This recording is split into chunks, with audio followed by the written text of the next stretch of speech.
Engines roar, the night ignites, rubber burns under neon lights, chrome shining, stars align, dreams hit the track, now it's grind time. Wrapped tight, tailpipes glow, pit stop precision, gotta keep that flow.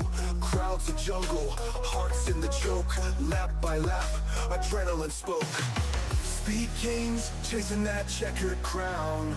Under the moon, we don't slow down. Saturday nights, we ride, we fly. Premium league, we touch the sky. Pedal to metal, no brakes in sight. Racing forever in the glowing night.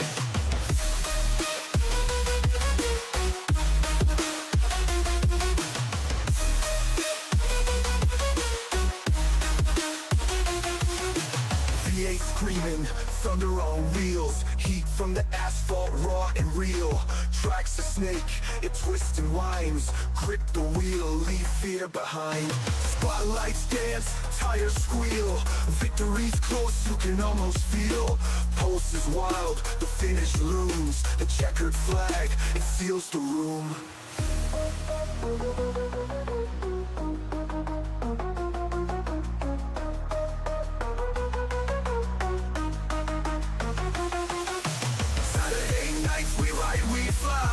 Premium league, we touch the sky. Pedal to metal, no brakes in sight. Racing forever in the glowing night.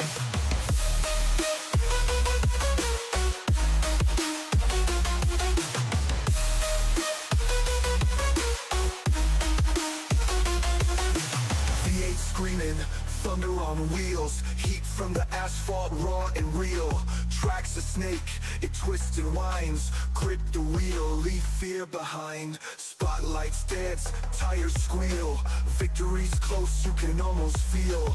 Pulse is wild, the finish looms, the checkered flag, it seals the room.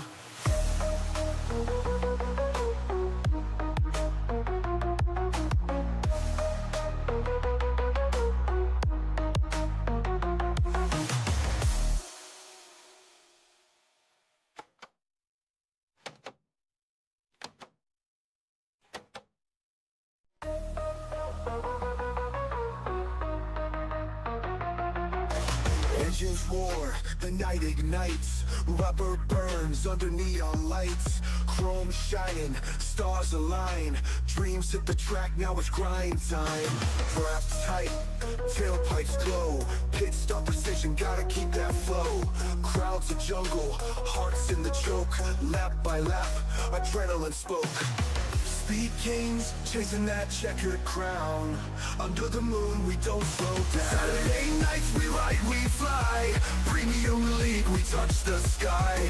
Pedal to metal, no brakes in sight.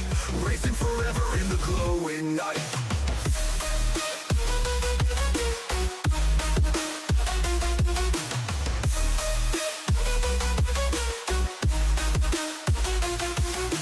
V8 screaming, thunder on wheels, heat from the asphalt, raw and real.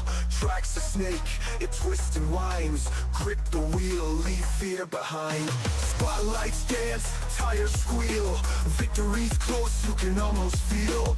Pulse is wild, the finish looms, the checkered flag, it seals the room.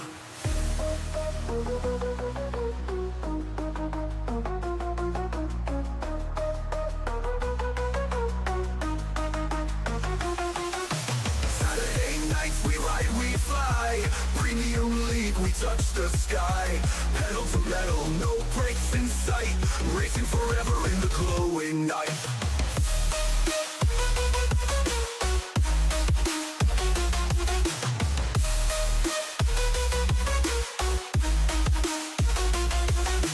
V8 screaming, thunder on wheels, heat from the asphalt, raw and real. Tracks a snake, it twists and winds, grip the wheel, leave fear behind. Spotlights dance, tires squeal, victory's close, you can almost feel.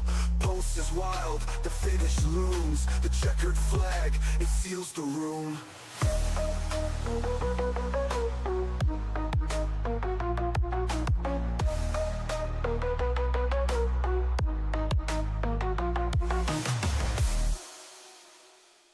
Heat from the asphalt, raw and real. Track's a snake, it twists and winds. Grip the wheel, leave fear behind. Spotlights dance, tires squeal. Victory's close, you can almost feel. Pulse is wild, the finish looms. The checkered flag, it seals the room.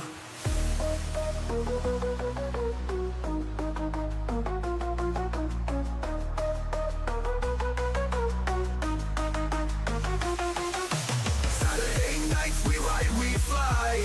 Premium league, we touch the sky. Pedal to metal, no brakes in sight. Racing forever in the glowing night.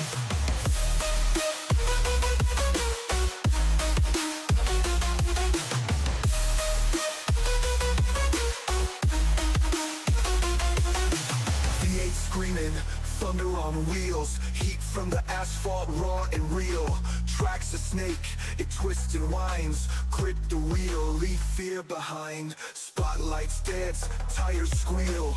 Victory's close, you can almost feel. Pulse is wild, the finish looms. The checkered flag, it seals the room. Woo! Oh, ladies and gentlemen, boys and girls, welcome in to another night of amazing racing action as the Premium Stock Car Racing League is ready to rumble here from the beautiful Talladega Super Speedway for what will be another amazing night of racing action, as you just never quite know how Talladega is going to play out. We could see a lot of good, hard, clean green racing and really see this race get broken up with green flag pit stops, or we could see, especially with these stage breaks, potentially some big catastrophic hits out there on the racetrack, early exits for a lot of these drivers, and potential flips and destroyed race cars here this afternoon. So there is always that risk of the big one when we come to these super speedways for what will be a very fun, very exciting night of racing action, as drivers are getting loaded into the sim, each and every single one of them hoping for the win here this evening, as we'll get ready to rock and roll. We'll get ready to party hard here in just a couple more moments, as we'll get a quick word in from the man, Mr. Lonnie Crider himself, here with our opening command this afternoon. Gentlemen, start your engines.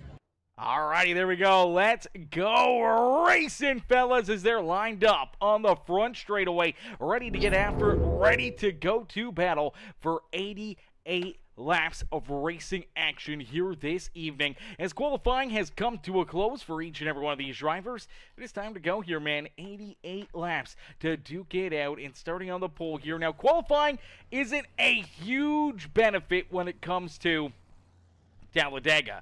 Obviously, you can work yourself through the field fairly easily to the most part. And, you know, it gets tough, especially if you're, 2 wide, 3 wide. It can definitely get a little bit tougher. But if you can find the right dancing partners, you can find the right holes, you can definitely navigate your way up through the field here in a couple laps out there on the racetrack. So, qualifying really not a huge difference maker for these drivers, but being able to start out front, though, it gives you that opportunity to potentially lead some big laps here early on this afternoon. So, for the number 1 ride, our pole sitter, Jeremy Jeffries, he's hoping that he can take the early race lead some laps, try to get those extra bonus points into his back pocket. To his outside, Brian Underwood, who's qualifying now in position number 2. He'll get ready to rock and roll. He'll be hoping for the same fate there in that outside lane. And starting back in 3rd, in the number 45, it's the Rogue Energy ride of Scott Lee. To his outside, in the Clemson Tigers number 3 machine, it's Jonathan Elardo, who will start there in 4th. Starting back in the 5th position, the 9 ride of Mr. Melvin Brengger. To his outside, that will be the 99 machine, the high velocity racing ride of Sean Wilder. Starting in position number 7 in the 78 ride, that is Brian Cook. To his outside in the 88, starting in the 8th position, it's Grant Wesley.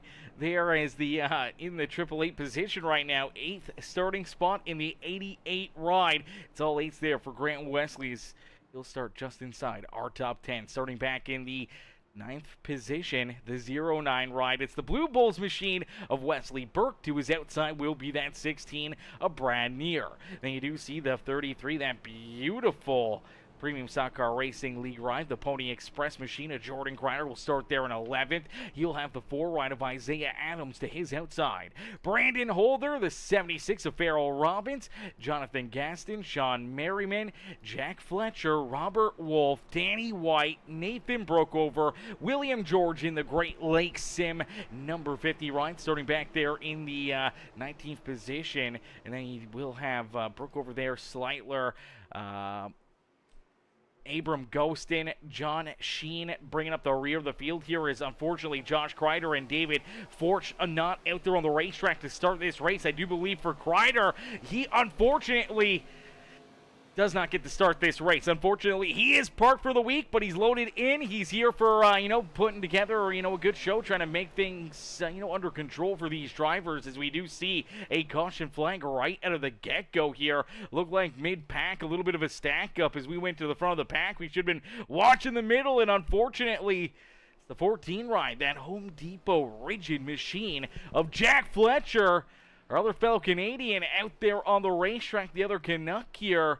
Unfortunately, going to go for a slide here. Looks like Abram Ghostin going to get some good damage in this one as well.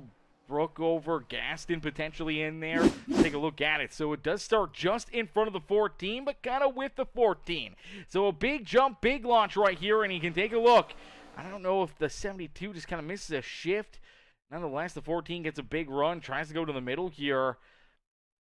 And it looks like they just run out of room, make contact here. I'm not sure if the 14 ends up coming down into that right rear quarter panel of the 72, or if Gaston tries to come up and kind of block that lane. But you can kind of see how they're kind of backed off here quite a bit. They need to get a whole lot tighter here. Holder in the 31 ride, the 72. These guys need to be tight together on these restarts, and they are really broken up here and leaving these big gaps. And that's usually where we see these big issues, because someone's trying to get a bigger run on the car in front of them.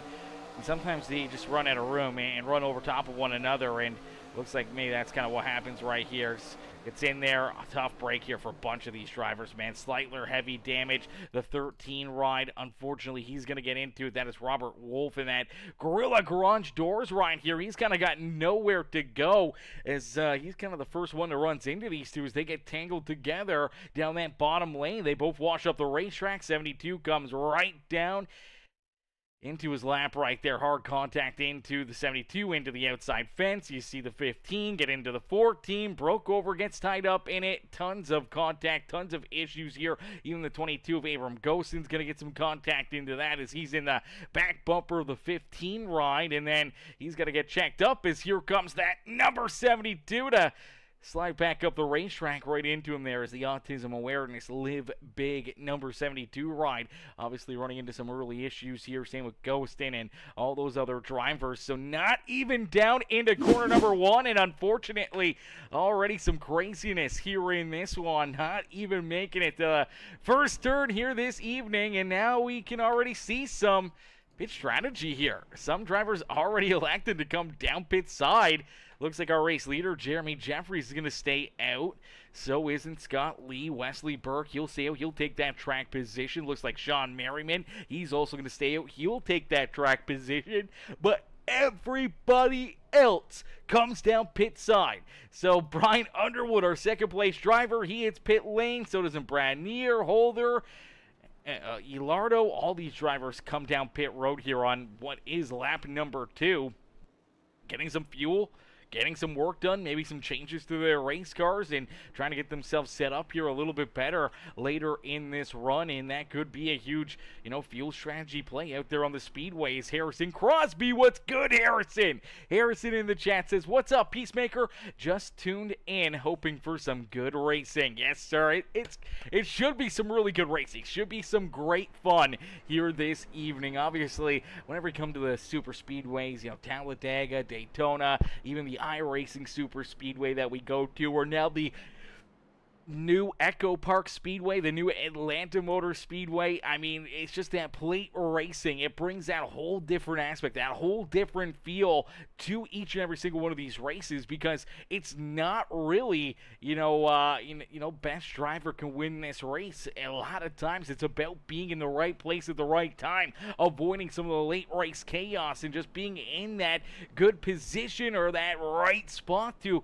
avoid the carnage, and you can come out of it with a win. So it is a huge level playing field for a lot of these drivers when we come to these super speedways. And we can see drivers that tend to, maybe not have the best runs, maybe not quite have that speed or that, ability when we go to the short tracks or 1.5-mile race tracks, or even those 2-mile race tracks that just kind of don't have that extra little bit of an edge that some of our front runners tend to have. So they kind of get mired back deeper in the field. They don't really get talked about as much. We try to get to everybody, but sometimes they just kind of get skipped over. Sometimes they just don't really have a huge flashy night at the speedway, and sometimes it just does not work out for them. But here at the super speedways, man, everybody is in it to win it, and obviously the strategy is still being played out here by each and every one of these drivers, as again, these guys are going to head right back down pit side. I think these guys were really tight on fuel to make it to the end of our first stage here this evening, as our first stage break will be at the completion of lap number 20 here this evening. So the first stage will end at the completion of lap number 20, and then we will see stage number 2 end at the completion of lap number 40. So some fairly short runs here early on this afternoon, especially now with this first caution flag. Now, that fuel may not make a huge difference. We've been under caution flag. We didn't really get any green flag laps in, so it may be kind of balanced out. It may be kind of towards,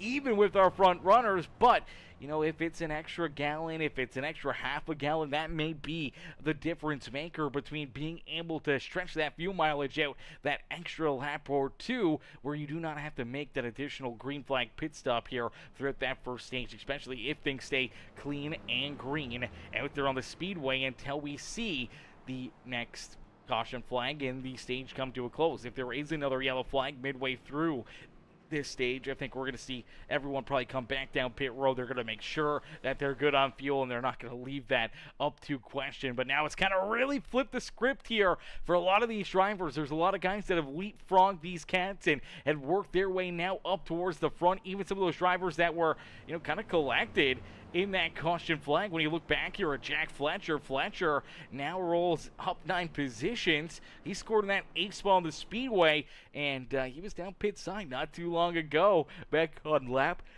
number 2. But here he is, right back into the battle and right into the fight here in this one, as we did see Jeffries, Merriman, and Burke did not come down pit side. So we'll have to keep a close eye on those 3, see if they do have to make that green flag pit stop, late in this first stage. That could potentially cost them some major stage points here this evening, but we'll see how this is going to play out. There could be a lot more caution flags in the horizon here, but here we go down through that beautiful United Rentals restart zone. Green flag is back into the air for the one ride of Jeremy Jeffries, man. Jeffries, another great launch. Good restart right there. Wesley Burke's going to drop down in behind him in position number 2. Inside lane is absolutely moving and grooving out there on the racetrack. Unfortunately for the 88 ride, Grant Wesley kind of got left high and dry up there a little bit on that outside lane. He's got John Sheen. They've picked up that number 3 machine of Jonathan Elardo there with them. They're trying to get that second groove rolling, as you do see a couple other drivers trying to get there with them, trying to help them out a little bit. The 15 rider, Sean Wilder, he wants to get up there. He wants to make some moves. Unfortunately, he kind of got a little bit sidetracked, a little bit held back there by that 33 ride, as he did have Jordan Crider strolling to his outside. Couldn't quite stick there with them, but some great racing here as Seitler, Crider, they're trying to work their way up through the top 15 towards that top 10 out there on the racetrack. But for Jeremy Jeffries, he's out in front. We've already seen 5 laps completed, and really we've only seen about 1 green flag lap for these drivers. And now that we're finally up to speed Everyone's kind of, full song and bird. Things have really picked up here for these drivers. The moves are going to start to shine here. We're going to see some drivers maybe try to save a little bit here as well, especially if fuel is still just a little bit of a question mark. You could see a couple of those drivers back there a little deeper in the field kind of hang back a little bit, or they may be a whole lot more aggressive trying to race their way back to the front, knowing that they are good on fuel and that they can be aggressive, they can be full throttle, and trying to race their way into the top spot to look for some big stage points here in stage number 1. You're looking back here at a bunch of these drivers that were down pit road, not just for the first time, but the second time down pit side. We look at Sean Wilder, Jordan Crider, Brandon Holder, Danny White, Brooke Over, Underwood, William George. These guys came back down pit road there, the additional trip, making sure they got even that extra caution lap under their belt to kind of get that little bit extra fuel that could make a huge difference here late in this first stage of the day. So we'll see how this plays out, but for Jeremy Jeffries, it's playing out perfectly here for the Monster Energy number 1 ride by the Blue Bull 09 of Wesley Burke. Working right there on his back bumper. Now, Burke is always one of those drivers that we look towards to make some big moves, to be kind of splashy out there on the speedway and not scared to throw some big, slides out there on the speedway. Jump from that bottom lane to the high groove, bounce back and forth, kind of trying to navigate through the 2 or 3 lanes and really try to work his way to the point. And we could see that coming, but obviously not a whole lot of momentum, not a whole lot of speed in those outside lanes, and they're kind of stalled out right now, so he hasn't really had any choice but to stick right behind that one ride. He's going to hope that if he does make that move that Sean Merriman may go with him, but Merriman may stick with that one ride of Jeremy Jeffries out there on the speedway, as we do see Scott Lee. Scott Lee, unfortunately, has already went a lap or 2 down here in that Rogue Energy number 45 ride. And for Scott Lee, this is a tough spot to be out there on the speedway, as he is scored, I believe, technically only 1 lap down, but he is very, very close, and with no push and help to his back bumper, more than likely about to go 2 laps down here in a quick hurry. But you see our race leaders, this back is already started to build into that 3-wide racing. When they catch that lap traffic, what is it going to do? These guys are going to get real tight real quick. They got to figure something out. They got to make sure that that 45 ride is on the same page as their line, as this group, so that they're not running over him and causing a big wreck here early on in this feature event. So we'll have to keep a close eye on it, because our race leaders are reeling in that 45 right, looking to put him another lap down here in a quick hurry. Now, they really want to catch him on a straightaway. You don't really want to catch him in the middle of a corner, but you do see that 3rd lane kind of falling apart. The 45 of Scott Lee, he's going to stay up in that outside lane, and that's going to allow all these drivers to kind of move right on around him. It looks like they're going to be able to converge nicely. Everyone finds a lane, everyone finds a groove, and nobody drives through that 45 ride. Unfortunately for Scott Lee, does fall back to 2 laps down now out on the speedway. David Forsch out there on the speedway. Great to see David out there on the racetrack here, unfortunately, for the Majors Garage number 30 ride. He missed the start of this race. Unfortunately, I do believe he's already 6, 7, 8 laps down, something like that, out on the speedway. So already multiple laps down here. I think for David, going to be a very long day at the speedway for that number 30 ride. He'll have to look for some, unfortunate caution flags and some really big wrecks for a lot of these drivers, where they get tore up, they get tied up, and potentially taken out of this race early on, where he may have time to leapfrog them, steal those extra points, those extra positions, and work himself into a good spot out there on the racetrack. But out in front, it's Jeremy Jeffries. Jeremy's got the top spot. He's got the race lead, continues to hold down that top position as Burke sticks right there to his back bumper. Now, that middle lane got enough cars in it. They really started to find their speed, their groove, and they kind of fell apart again. It's the 3 ride of Hilardo's jumped up into that 3rd lane. You do see the number 76 of Farrell Robbins up there with him. It looked like potentially Brooke Over and Underwood were thinking about going up there as well, but now they jump back to the middle group. But here we go, some more big moves. Here comes Brandon Holder, the 16 rider. Brad Neer is going to jump up there as well. They want to test the waters here with that triple lane as they're triple stacked out there on the racetrack. Look out. Oh, baby, that was so close to our second caution flag of the day. Somehow they keep it pointing the right direction. Somehow the one ride keeps the race lead.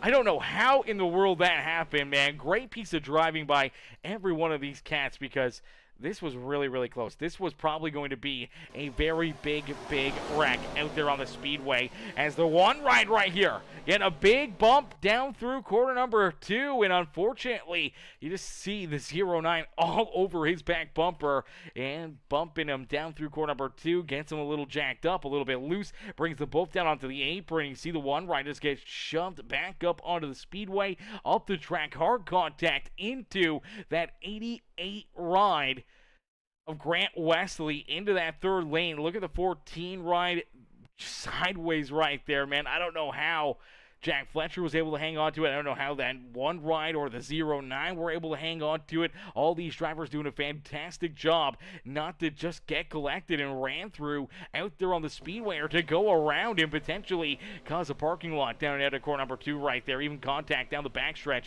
Everyone somehow or another gets back in line. Everyone just keeps on battling, and they keep on keeping on like nothing even happened. And out in front is Jeremy Jeffries, who can still say he's got the race lead. He never gave it up, even with that huge wobble, that huge mistake. Unfortunately, though, outside lane does get built back up. The 31 rider, Brandon Holder, now jumps out in front, as Holder now has the race lead. So Brandon Holder in the middle groove gets a big shove from Brad Neer, the 14 of Jack Fletcher, and they push that middle lane out in front. And quickly you see Holder and Neer, they'll jump down low, they'll jump into that bottom groove, as you do see the 55 ride of Sheen trying to work his way through there, seeing if he can poke his nose somewhere down low or through the middle, as again they're 3 wide and fancy here at Talladega Super Speedway, and it's 3 wide for the race lead now, as here comes Jonathan Ilardo in that third groove. Man, they've got that third lane rolling nicely here,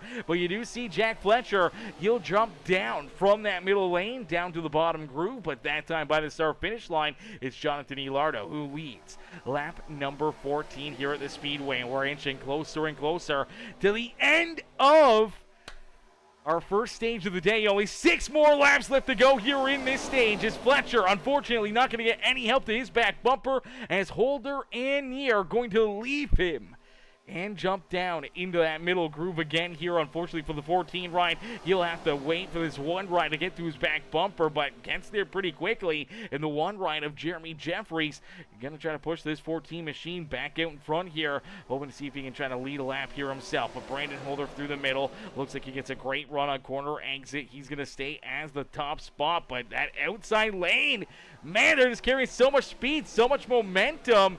Ilardo, even with no push and help to his back bumper, as the outside lane kind of got up into the outside fence. Now there's some more contact. Oh, hang on to it. Farrell Robbins, there it is. There they go. Caution flag is out.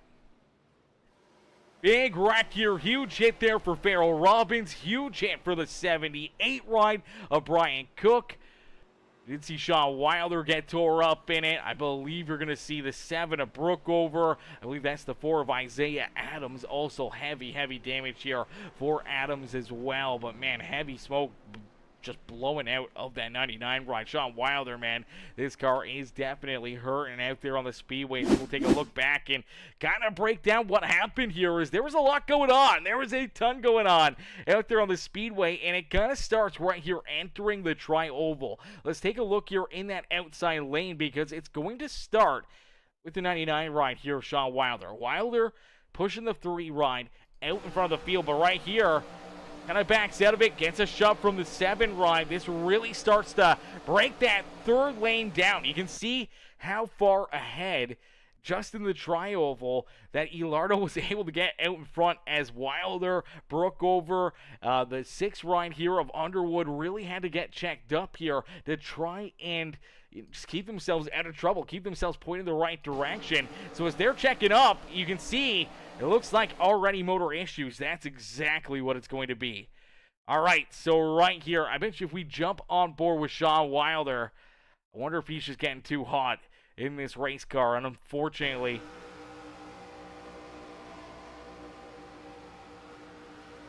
yeah, his foot's still on the throttle. Unfortunately here, you see the power just keeps on going farther and farther down, and if we jump into the car back behind him, let's see if we can take a look at Brookover here. Brookover's going to get a great look at it. So entering the tri-oval, clean, no issues, no problems, and about 50 feet from here, you start to see all that white smoke right there. A ton of white smoke rolling underneath of that 99 ride.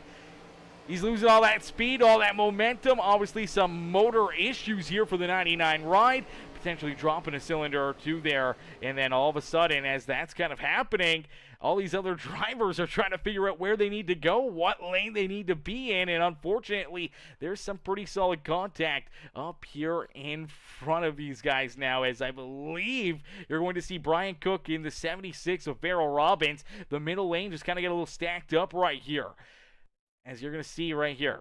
78 gets in the back end of the 76, shoots him closer to that 13 ride, and then they kind of just get unsquared right here down into corner number 1. They both kind of travel up the racetrack, and the 78 gets back in through the rear bumper of the Blue Chew 76 ride, just unfortunately not squared up with him. Gets him loose, gets tangled, has to get checked up. Unfortunately, then they get hooked together here, and that's all she wrote for Cook. All she wrote for the 76. The 4 ride right here, unfortunately nowhere for them to go as you finally see the 76 up the racetrack. Hard contact into the outside fence. Net code right there, and big hits for Danny White. The 4 machine here of Isaiah Adams. The 72 of Jonathan Gaston gets some pretty solid damage in that as well as he drives in there. Gets some really, really big hits there for himself. And for a lot of these drivers, man, just absolutely nowhere to go. Nothing you can do except for hang on and hope for the best here. And unfortunately, a ton of tore up race cars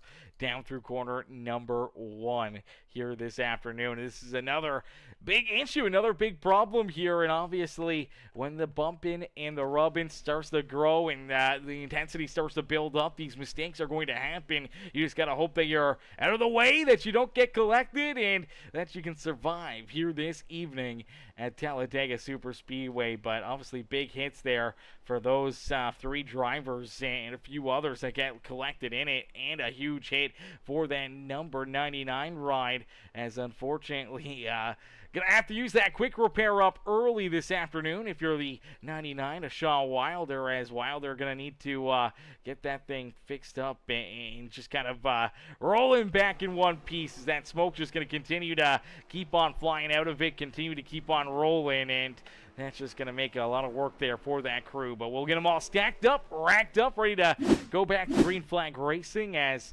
everyone did come down pit side there on lap number 17. Everyone pitted, everyone was able to make their way down pit side, and now we'll get them all ready to rock and roll, ready to get back to green flag racing. Now, I'm not sure. The officials may have used that yellow as our stage break here this evening. That may have been the stage break that they were looking for here this afternoon, as obviously the intensity was really jacking up. These drivers were really starting to make some big moves, and a lot of back and forth, a lot of beating and banging there, and obviously a lot of carnage ensued just after that. But we will get them stacked up, we will get them racked up, as Brandon Holder will be our race leader. Jack Fletcher is in second.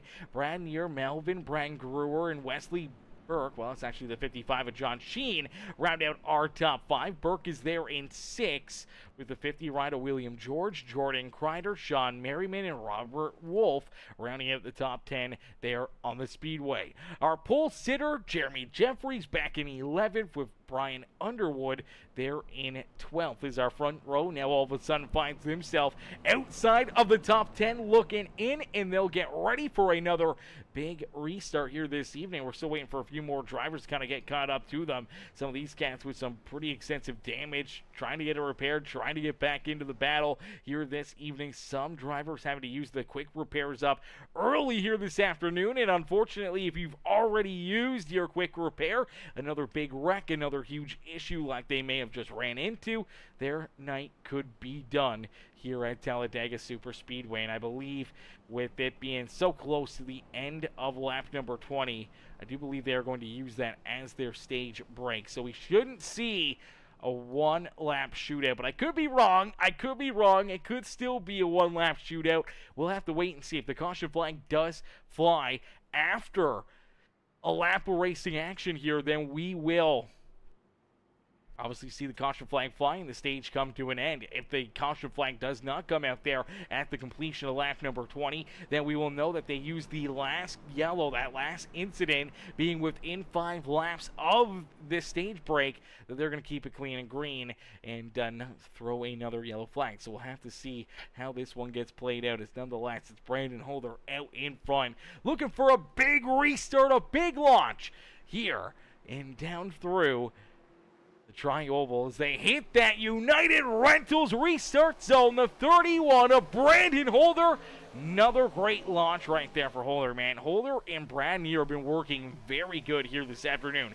These two have been lined up. They've been hooked up all night long, and they have been pushing each other to the front of the field. Most of the time, it's been that 16 ride all over the back bumper of Brandon Holder. So I'm not sure if Holder went out and got himself a Super Speedway ringer, but it definitely seems like that 16 ride definitely knows how to push, and definitely trying to push him right to the front of the field here, as Neer and Holder are teammates in the Glove Box Motorsports team. And I believe it is the 15 ride of Dustin Seitler, their third teammate out there on the racetrack. Now, for Seitler, he's already ran into some issues. He's trying to work that MDI number 15 ride up to the front of the field here.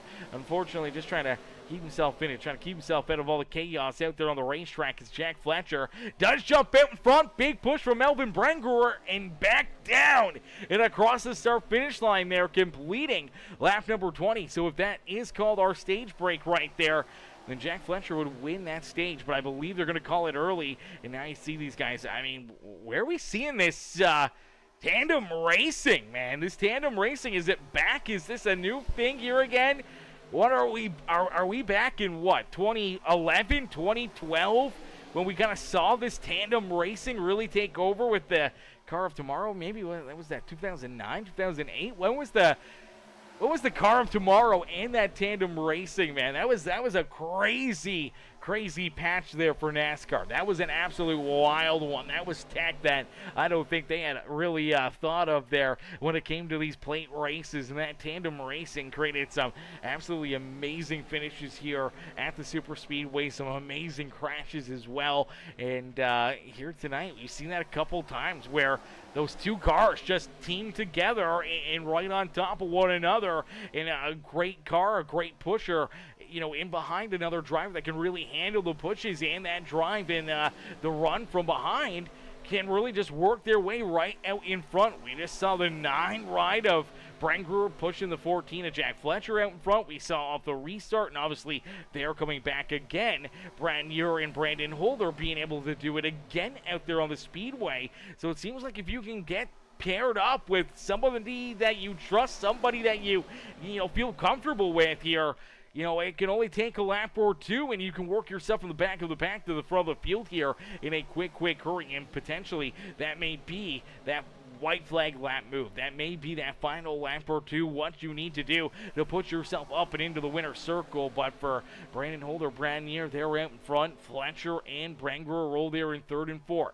William George back there in 5th with the 13 of Robert Wolf in that 6th position. John Sheen's there in 7th with Jonathan Gaston back in 8th. The 64 of Danny White and the 09 ride trying to get that second lane rolling here again. He's got Brian Underwood and that 7 ride of Brookover right there on his back bumper. And it looks like for Underwood, he's giving the 09 ride a big run, a big shove here himself. Branger is going to jump up in front of him, and now the 9 rides teammates out there on the racetrack, they'll get lined up 1 and 2. And now we'll see if the 09 can potentially push him and his teammate out in front of the pack here. Looks like Holder is going to see it coming. He jumps up there to maybe throw a little bit of a block there, trying to put a little dirty air onto them, trying to break them up there, and it does work out well. But now here you go, the 6 of Underwood. He's going to go from the high side down to the middle. Brookover's going to go with them. They leave that number 9 of Branger kind of high and dry there. Luckily enough, he does get picked up. The 1 machine of Jeremy Jeffries was in that 3rd lane already. I think he thought that 3rd groove was building and they were going to start grooving. They are 3 wide again, and now he's just got to pick right up where the 6 and that number 7 ride left off out there on the racetrack. The 6-7 machine, and they're going to get tandem together, and the middle groove is going to work out well for them, but Brookover leaves the 6th ride high and dry. Oh no, Underwood now stuck in the middle. Not a lot of help coming to his back bumper. Here comes Elardo. Here comes that 15 of Sleitler. That 3rd lane, though, just able to steamroll right on around him. Sleitler's going to jump back down to the inside. That is probably the best call, as it looks like the middle lane kind of just fell apart right there. But it does work out well for Nathan Brookover. As Brookover pushed the 6 of Underwood out in front, then left them there high and dry. Jumped down low in front of the 31 of Brandon Holder, and now Holder has the top spot. Brandon out in front. Brad Neer sits there in 2nd. We'll see how long they decide to sit there. They want to lead as many laps as possible. They don't want to see the 7 ride parked there in front of them. Jack Fletcher will pick up Brookover, though, and they'll try to get this bottom lane rolling, but unfortunately just not enough speed, not enough momentum built up quick enough. And for the 31 ride and that 16, they just race their way right back out in front. But we do see the caution flag come back out. So the yellow flag is displayed again here. We do see some issues made for Sean Wilder. Melvin Branger. Oh yeah, big hit here for Branger. Let's take a look back, see what happened here, as Branger unfortunately had kind of fallen back here and then had lost his teammate, that 09 ride. I'm not sure if it just looks like maybe 09 kind of goes down to the middle. The 9 tries to go with them, and then all of a sudden you see Underwood says, see you later, jumps up to his outside, kind of puts him into the middle here, down into the tri-oval. Then I'm not sure where this contact's kind of made. It'll stacked up down low. 9 right starting to get a little bit of a run, and oh, there it is. Contact between Sleitler. Oh no, Underwood's in there as well. Big hit there for the 3, the 1 ride. Man, here we go. Okay, so the inside lane is where things kind of get stacked up here. And right there, you're going to see Sleitler. I don't know. I think maybe the 55 gets a little checked up here. Starts to see a little bit of a stack up. And see if we can find a look here at Sleitler. Where is he? There he is. All right, so for this yellow machine, he's going to get a big run. I think for the 55, sees him kind of unlined up here on the inside. They kind of get stacked up a little bit. Sleitler kind of goes towards the middle. Unfortunately, though, he still drives kind of right in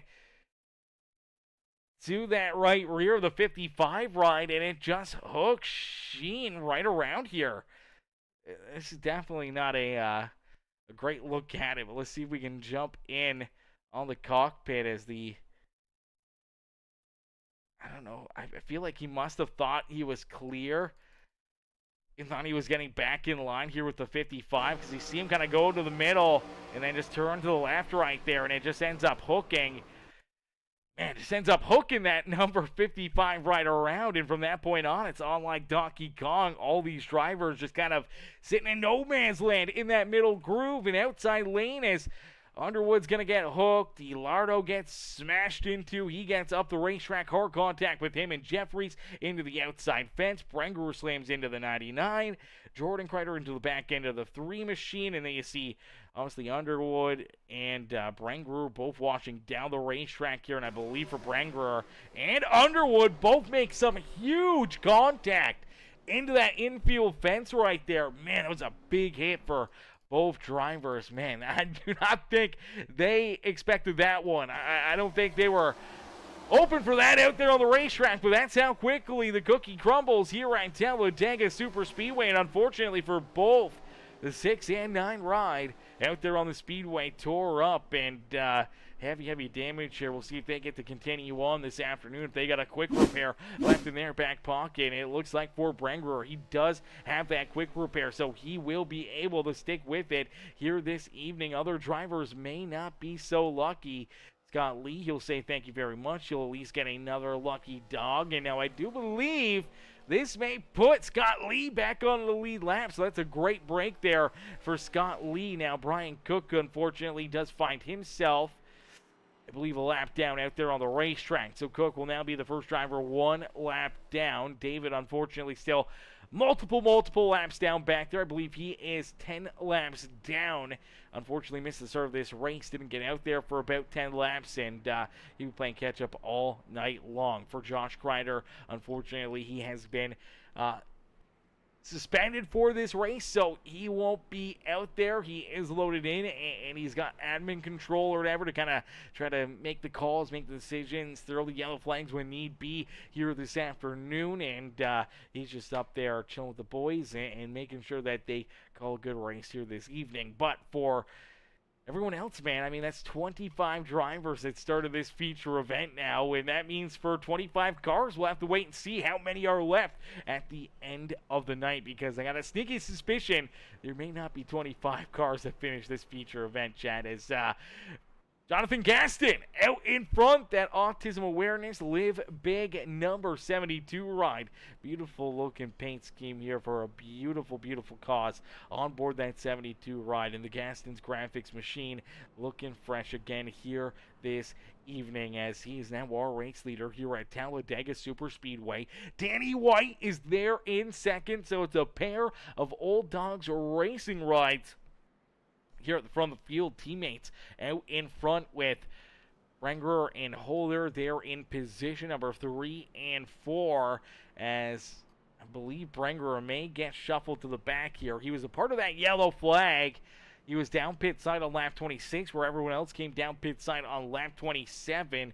We'll see where this shuffles him through there. I can't believe that iRacing still allows that, or the admins did not catch it, that somehow or another the 9 ride was a part of that yellow, got tore up, got destroyed, and somehow comes out of it with, gaining about 10 positions out there on the racetrack. He was mired back, 15th, 16th out there on the speedway. Now going to get ready to restart in position number 3.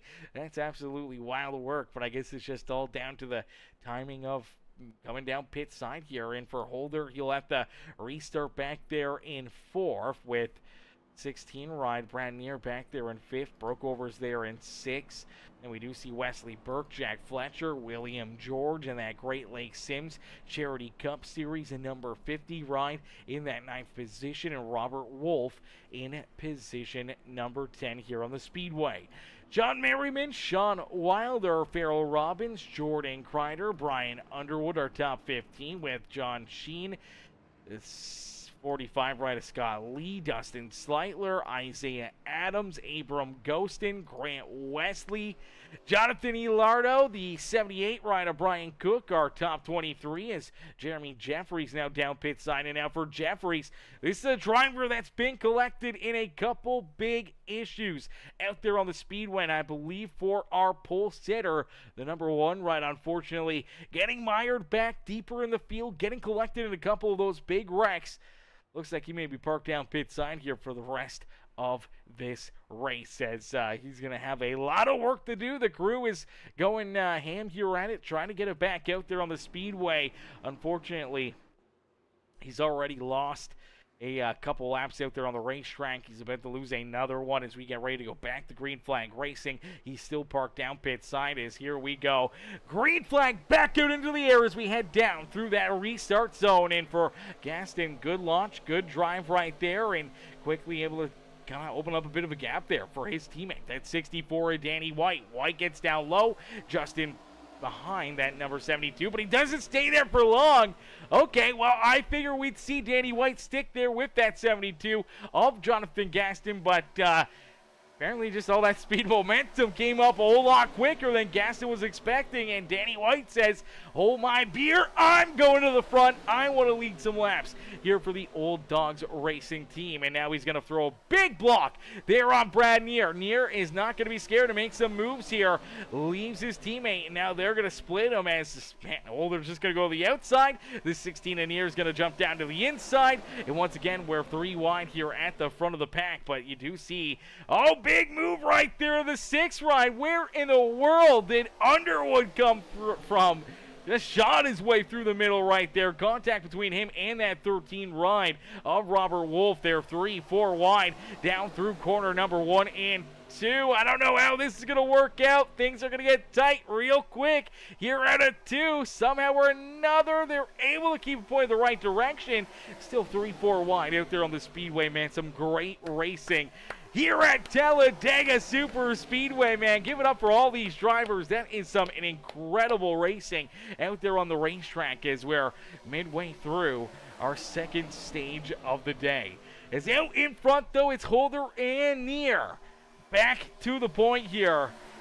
64, Danny White leads that middle line with Brian Underwood leading that third groove up there on the top shelf of the racetrack. But for Holder, Neer, Danny White, they trying to keep on battling here at the front. They're hoping that that third lane kind of falls back and out of the way is Brycey Bear. What's good, Mr. Dickinson? What's good, Brycey Bear? Oh, so good to see my boy Bryce here in the chat, showing the love here in this one, brother. How are you? How you doing? As he says, the best in the business. What's good, Bryce? What's good, my brother? What is good, Brycey Bear? Coming in, showing the love here in this one as Brandon Holder out in front, though, continues. Just keep getting some great shots, some great pushes here from his teammate Brad Neer. They've been hooked up all night long. And I'm going to call it now, chat. If these two are still in it, if they are anywhere near each other, if one of them is half destroyed even, I think they are still going to have a really, really good shot at potentially winning this race here this evening. Obviously, now if they get tore up or one of them has to lead this race early, or unfortunately, they're, 10 cars in between them late in this race, I think it is going to be very, very tough for anyone else to beat these guys here today, man. They have just been absolutely on fire here, right from the drop of the green flag, right to this point, and hoping to pick up another big stage here at Talladega. As Bryce says, I'm good, brother. I've missed your beautiful voice. Oh, Brycey Bear. Brother, we've missed you as well, my man. We've missed you as well. Man, we miss all the Dickinsons. I mean, I've even thought about going back to Facebook every once in a while just to do little tiny streams, little fun games or something like that here and there. I mean, we may have to do that. We may have to fire those back up again here coming up as, man, I miss seeing some of the Facebook group that just has not migrated over here to YouTube yet. And obviously, not as many dirt leagues. Not a lot of dirt leagues going on anymore, so we don't get as many dirt races with the boys. We don't really see Ty out there very often, or yourself, Brycey Bear, and every once in a while we'll see Papa Mike, or we'll see Momo Bear pop in here, but great to see you in here, my man. Great to see you in here, as we did just see some issues down the back straightaway. The 16 ride, this kind of got shuffled down onto the apron right there, and unfortunately here, that is going to break up our race leaders. It looks like Brad Neer. Oh no. This is what we talked about. Something major happening to one of these two out in front. We may play that back a little too far, but Brad Neer looks like he is going to run into some engine issues here himself. Down in through corner number 1 and 2. Looks like down the back straightaway starting to build up that speed. The RPMs start to pick up, and then all of a sudden, there it is. Bottom end drops out of it. And unfortunately, there goes the motor. The 16 rider, Brad Neer. Big issues there for him, and unfortunately, that is going to set him back a ton out there on the racetrack as he's just trying to limp this thing back down pit side so the crew can go to work and try to get it fixed back up. But he may have been just saved by another caution flag. Another yellow flag out on the speedway as Sean Wilder Dustin Sleitler. A few more drivers going to get tied up here as I believe the 55 ride of Sheen getting a shove here. Trying to leave that inside lane. Wilder's all over his back bumper. Then all of a sudden, middle of 1 and 2. Oh, man, they're 3-4 wide right there. Things are really tight. And, oh, there it is. Big one here at Talladega. Look out. The 3 machine is upside down. Jonathan Ilardo goes for a wild ride as the big one here at Talladega has all of a sudden, man, things just got wild here in a quick hurry. I don't even know where to start. So if you take a look out in front, you're going to see the 13 ride. He's leading kind of the outside group here. That is Robert Wolf. He leads them down into 3, but kind of goes more towards the middle here and kind of leaves the top shelf open. At that point in time, right there, you see the 6 of Underwood jumps up there to that top shelf, even higher to the outside of that 13 ride. John Sheen's down on the apron. He's running into issues as him in the 99 makes some bad contact. It gets him sideways down onto the apron.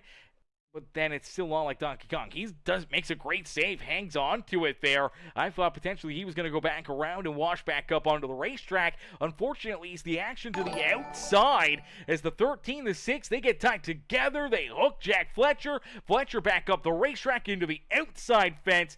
And then all these drivers getting piled into down low. And unfortunately, you're going to see that 3 ride get airborne, go upside down. Sleitler's in it. Farrell Robbins is in it. Brandon Holder. The 88 ride of Grant Wesley. Underwood. Wilder. All these drivers getting absolutely tore up out there on the racetrack as it was just absolute chaos, absolute pandemonium out of corner number 2 here at Talladega Super Speedway. It seems like 1 and 2 has been the problem area all night long, and it doesn't make much to make this stuff get a little bit out of control in a quick hurry. Now, I do believe, luckily enough, for that 3 machine, I believe he still had a quick repair. We'll have to wait and see. But all this mayhem kind of gets started. Everyone's bouncing off one another. There's the contact out in front, and then everyone just piles in. 3 ride goes upside down. Luckily enough, rolls back onto all 4 tires. Keeps on rolling down the racetrack, and luckily enough, honestly, not too much damage. Like, there's quite a bit of damage there, but not as much as there probably should have been for that 3 ride. So he may have gotten away there with quite a bit of contact, but unfortunately for a lot of these drivers, that's going to have them down pit side for an extended period of time. Underwood, Brangler, William George are down there. Grant Wesley's down there getting some heavy repairs done to that number 17 machine. Isaiah Adams, Farrell Robbins, Robert Wolf, Danny White, Brian Cook, they're all down pit side getting some major damage repairs here this afternoon. It looks like Sean Wilder, his day may be done. Jeremy Jeffries also done here this afternoon. So unfortunately, already a couple drivers potentially out of this race here this evening, as Brycey Bear says, oh, brother, I haven't been on the sim in probably 5 to 6 months now. Oh, my gosh. 5 to 6 months since you've been on the sim, brother. How's life been? How's touching grass? Well, I mean, you guys do live in what, Iowa, don't you? Iowa or Ohio? Where is it that you guys live again? I can't remember. I feel like it's Iowa, right? I could be wrong on that one, but I know you guys get snow where you're from, so I mean, you haven't really been touching grass. I mean, now the last few weeks, maybe you've been touching some grass, like us up here in Canada, but yeah, man, 5-6 months away from the sim, that is absolutely crazy. I don't know what I would do.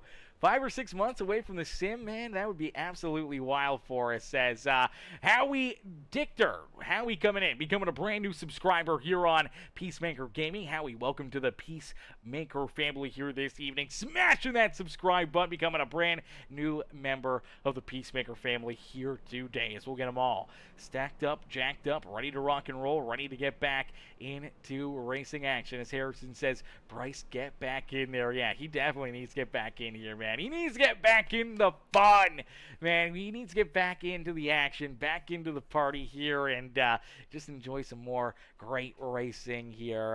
Not only in the broadcast, but just in all the other leagues and everything else, man. Bryce was great driver, great man, great friend, great brother, and we miss seeing him out there on the racetrack. We miss seeing Ty out there a lot as well. We see him every once in a while for a couple different shows on Sunday nights, but not very often. We wish we could have him out there a little bit more as well, but nonetheless, man, it's always good. It's always awesome to see our family hop in and show the love, man. It's Brycey Bear coming in, show the love here in this one as we get them all stacked up, jacked up, as Bryce says, I might have to. You might have to, Bryce. Yeah, blow the dust off that steering wheel. Fire up the old PC, man. Get back in onto the fun, man. Have some more good time here. It is Iowa. It is Iowa, by the way. Yeah, I thought it was Iowa. I always get Iowa and Ohio mixed up. Ohio is more... It's east. It's kind of like below New York, like Buffalo, New York kind of deal. Like, I think somewhere around there. I mean, I guess that'd be more Pennsylvania, but kind of like a little left south of like New York, Canada border, Michigan, kind of just below that, where Iowa's a little bit more to the left there. Kind of getting more into that central area than East Coast side of things. As here we go, getting ready to go back to Green Flag Racing as 09 right out in front. Now, I do believe that was another caution flag that may have brought us to the end of stage number 2. We'll have to wait and see. It could be a 2-lap shootout to decide for who picks up the win here in stage number 2. I have no idea who got stage number 2 with all that chaos, all that action there, as Bryce is correct. See, hey, you know what? Listen, okay, geographically, I'm pretty decent, man. As a Canadian, we don't really learn about the American states, okay? We never get tested on that. We get tested on, the provinces and territories here in Canada, okay? We don't get tested on any of those ones. As Harrison Crosby says, Alabama here. Alabama, baby. Let's go. Roll Tide. Roll Tide, brother. Roll Tide right there. All right, we like a little Alabama, that's for certain. It's John Sheen out in front, leads the way as Sniper Gaming says, what league is this? This is the Premium Stock Car Racing League as John Sheen continues to lead the way. Jack Fletcher rolls there in second. Danny White back in that third position as Sean Merriman and Robert Wolf round out our top 5 out there on the speedway. Wesley Burke rolls there in 6th with Jordan Crider, Farrell Robbins, Isaiah Adams, and Melvin Brengruer, our top 10 out there on the speedways. You do see that 4 ride of Isaiah Adams. A lot of damage there to the front end of that 4 machine. Luckily enough, he's able to stay with it, but you do see the 18 and a little bit of smoke here just at the front of the field. Unfortunately, though, for the 18 rider, Sean Merriman, he's going to fall outside our top 10 as we do get him stacked back up 2 by 2 out there on the speedway as John Sheen continues to lead the charge. Nice and easy down through the tri-oval, back down and across the line, completing lap number 40, which could be called our stage break here this afternoon. We will wait and see. They may have used that last caution flag to freeze the field and to figure out the stage points and where those drivers finished in our second stage of the day. And by the looks of it, with no caution flag being displayed, we are done our second stage of the evening. We are now in to our final stage of the night, man. Our final stage of the day for what will be an amazing, amazing night of racing action here, man. This could be a lot of craziness, and unfortunately, one driver that may not be a part of it, the 3 rider, Jonathan Elardo. Looks like Elardo's ran into some more issues here. I'm not sure if he's ran into a problem. He's kind of by his lonesome here. He's kind of by himself. I don't know if he's just ran out of fuel, if the motor's blown here. What has gone wrong here with this 3 ride? The slowdown on the apron. He was rolling on the racetrack. Did he... Something went wrong here with this 3 machine. I don't know what happened, but... gonna say smoke coming out of it. We don't see any big hits or issues.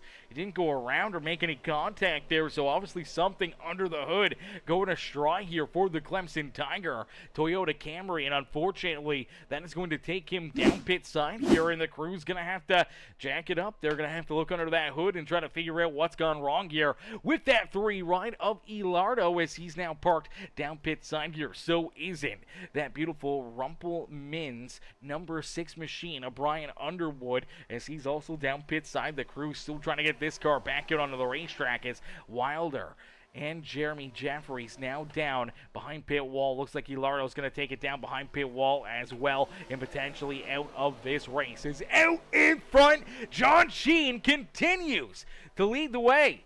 Sheen, man, great run coming from the 55 ride. The beautiful Coca-Cola machine continues to lead the charge here at Talladega. It's Jack Fletcher right there on his back bumper. Danny White is there in position number 3 as they tore up 88 ride. Grant Wesley right there. Wesley is going to lose a lap. He's going to fall a lap down out there on the racetrack, and unfortunately, still a lot of damage. Pretty much all 4 corners of that 88 ride destroyed here on that car. There is nothing still pointing in the right direction here for the iRacing Menards Mustang out there on the speedway. And unfortunately, he's feeling that pain. He's feeling that heat. And obviously, that car is ready just to maybe give up on the day. But he's going to try to stick with it. Hope maybe to catch a couple quick caution flags. Maybe get some wave arounds or lucky dogs. Try to get himself back in the lead lap, back into the action, and get some yellow flags to get some service, try to get that car repaired and back into the battle here this evening. But that is going to be a huge ask here this evening, and unfortunately it may not play out the way he's hoping for here this evening, as John Sheen, though, out in front continues to lead the charge. Jack Fletcher's right there with him in position number 2. Danny White's back there in third with Robert Wolf and Wesley Burke. They're trying to lead the charge in corner. Well, we're down through the dry oval, but on that outside lane, it is that Gorilla Garage Doors number 13 ride of Mr. Robert Wolf, who's trying to work his way out in front. As Brycey Bear says, ARCA cars? These are the ARCA cars, brother. These are the ARCA cars. This is what Cletus McFarland was running earlier today. This is probably what he should be running tonight. Get him a little bit more practice, figure out what to do on, those late race moves. I think if he didn't go for a big block and try to side draft the car to the inside, he probably would have won the ARCA race earlier today. But trying to make that side draft move, try to slow down the car on the inside. I mean, it was valiant effort, great learning experience for him. Still a great day and great finish there for Cletus to come home in second in the ARCA race. But man, I think he probably could have won that thing, man. If he didn't make that move, I think it was his. Man, that would have been a crazy celebration, man. Can you imagine Cletus McFarland winning an ARCA race or any type of a race, to be honest? I mean, that would be absolutely wild. Unfortunately, though, they're going to chew up and spit out that 13 ride as...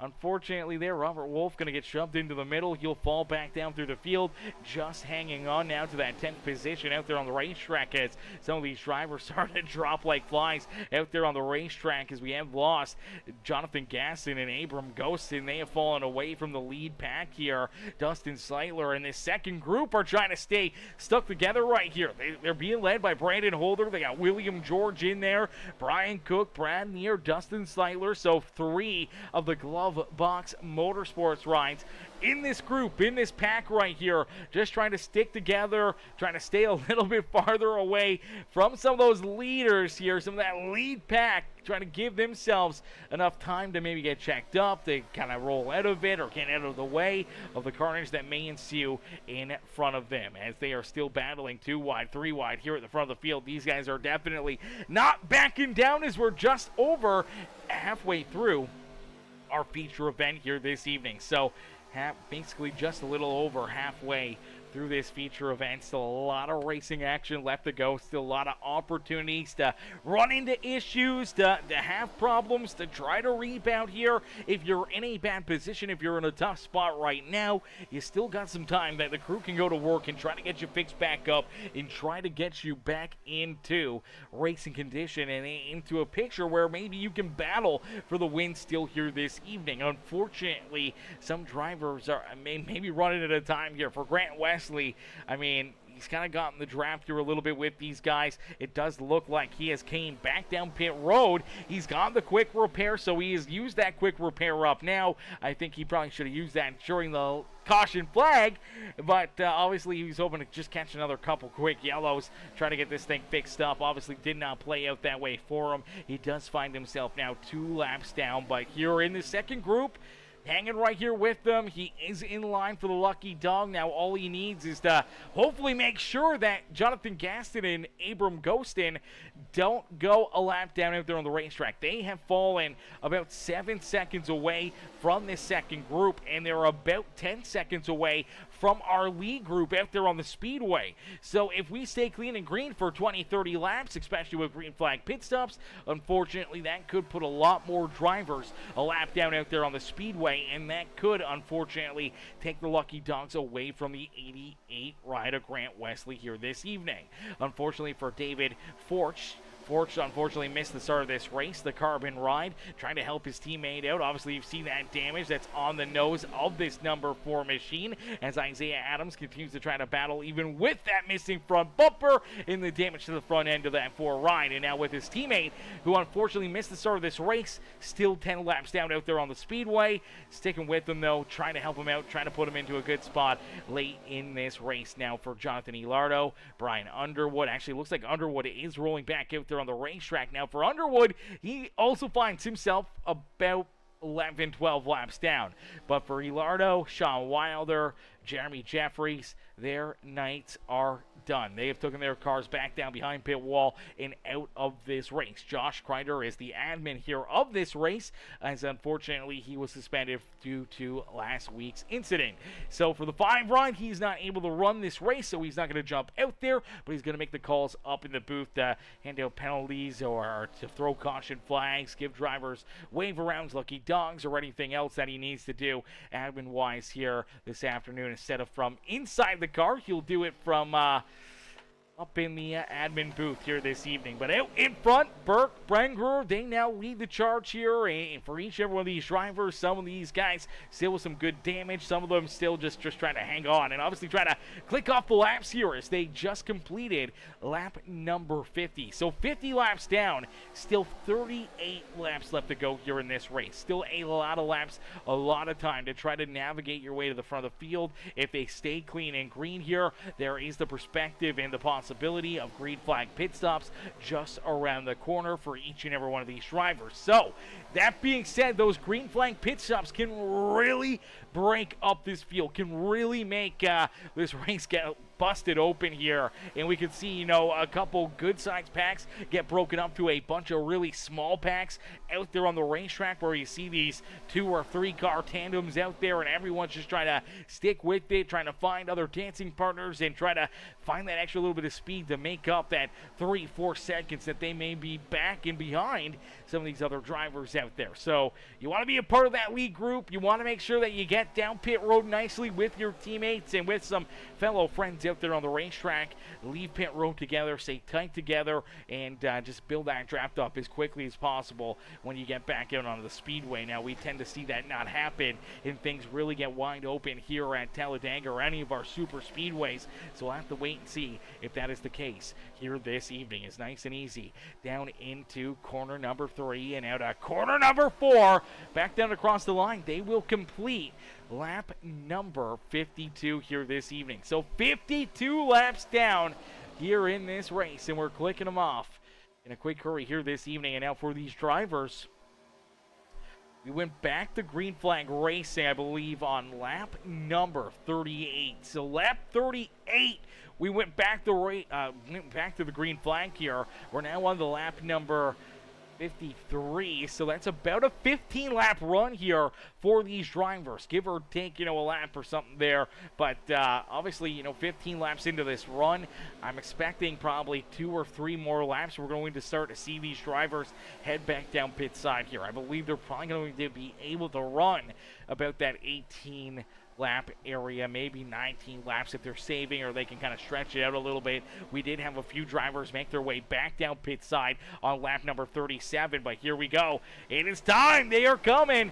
Some coming a little early, some going to try to stay out a little bit later, but you got to get checked up. You do not want to get a pit road speeding penalty and lose that draft here, but you see a lot of them come down pit side together. Unfortunately, there's a bunch that are really broken up that did not make it down pit side with that lead group as Scott Lee, Jordan Crider, Jack Fletcher, the 7 and 8 then broke over, and that is the 6th ride of Ryan Underwood, all unfortunately not down pit side right there. And now everyone else that was just down pit road, great entry as they were all able to hit pit lane.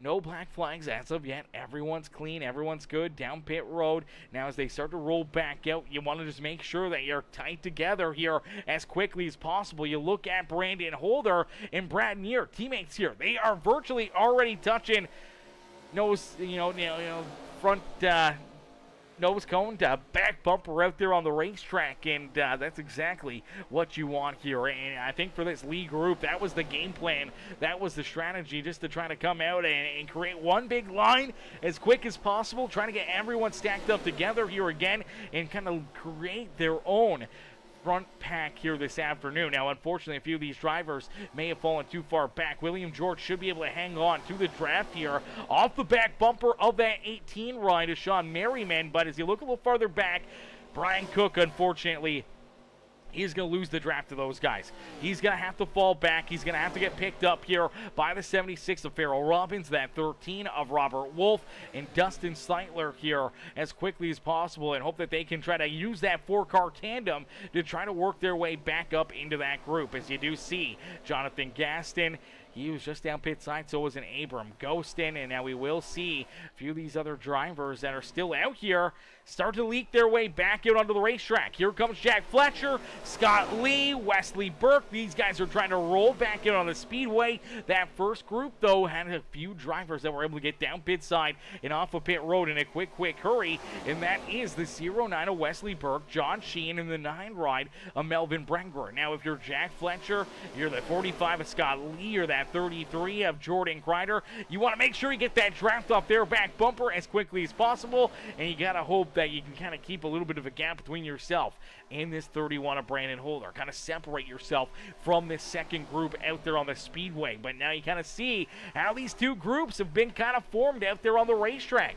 Group number 1, group number 2, about 1.8 seconds back behind that first group out there on the speedway. So there is still a pretty good gap, a good distance there between them, especially you can take a look at it down the back straightaway there, the gap that is between these guys out there on the speedway. Now that second group, though, does have quite a few more drivers, but now that they start to move around a little bit, you see Brad Neer go to the outside groove right there. He's going to fall back a little farther.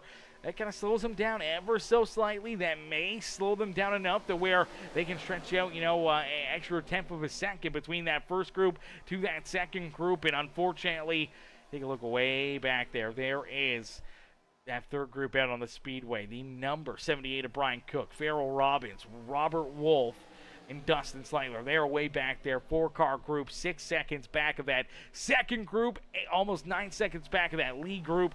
Unfortunately, they're kind of just sitting in no man's land right now. They may need a big caution flag, and so won't the 72 of Jonathan Gaston and the number 22 of Abram Ghostin, is unfortunately, they're back here. They're unfortunately nowhere near that draft. They're just going to have to hope that they can catch a caution flag and somehow get back into this race later on this evening. But Wesley Burke out in front. Burke continues to lead the charge here in this one as Burke out in front will take us back down through the Talladega Super Speedway tri-oval and across the line. We'll click off lap number 57 here this evening. So 57 laps down here in this one, and for the 09 ride, Wesley Burke is out in front. John Sheen right there with him in position number 2. His teammate Melvin Brenger back there in third. Jack Fletcher, Scott Lee, Jordan Crider, they're rounding out our top 6 on the racetrack, and we're starting to see that second group starting to reel in this lead group. So it's about a 6-car pack out in front. Obviously, there's a lot more drivers here, even lap down cars in this second group. and they are reeling them in a quick hurry. The gap was about 1.9 seconds. It is now about 1 second between them and that 33 ride of Lonnie Crider, and they're going to come in a quick hurry here, especially as they start to get the draft off their back bumper. That's just going to create a little bit more of a tunnel for them, and that's just going to bring them right to them in a quick hurry here. So look for potentially Brandon Holder in this second group to start to lay down the quick times here on the racetrack here over the next lap or so as they start to really reel in this lead group. And for that lead group, unfortunately, there's not much they can do here. They're going as hard as they can. They're doing a great job staying single file, continue to just keep on pushing here and trying to keep them back there at bay, giving them potentially what would have been a really huge advantage late in this race, having a big gap between themselves and that second group. Unfortunately, that second group is there. They're there, and they're making moves already. Holder jumps up into the outside lane. He's got Danny White going with them. Big run here on the outside. They're going to get up into that third position by the time they hit that start-finish line. And last time around this speedway for Brandon Holder and Danny White, they just laid down a 50-16 and a 50-31. Just absolutely crazy fast lap times there. About 5 drivers laid down their quickest lap of this feature event on that last lap, and that was just the draft and kind of how that second group reel in this first group. And now you do see the 14 ride of Jack Fletcher. He jumped up there with them. The 4 machine tries to go with them, as well as Isaiah Adams. Unfortunately for Adams, having no front bumper, still having that front end damage here, even though he's got his teammate pushing him, trying to help him here.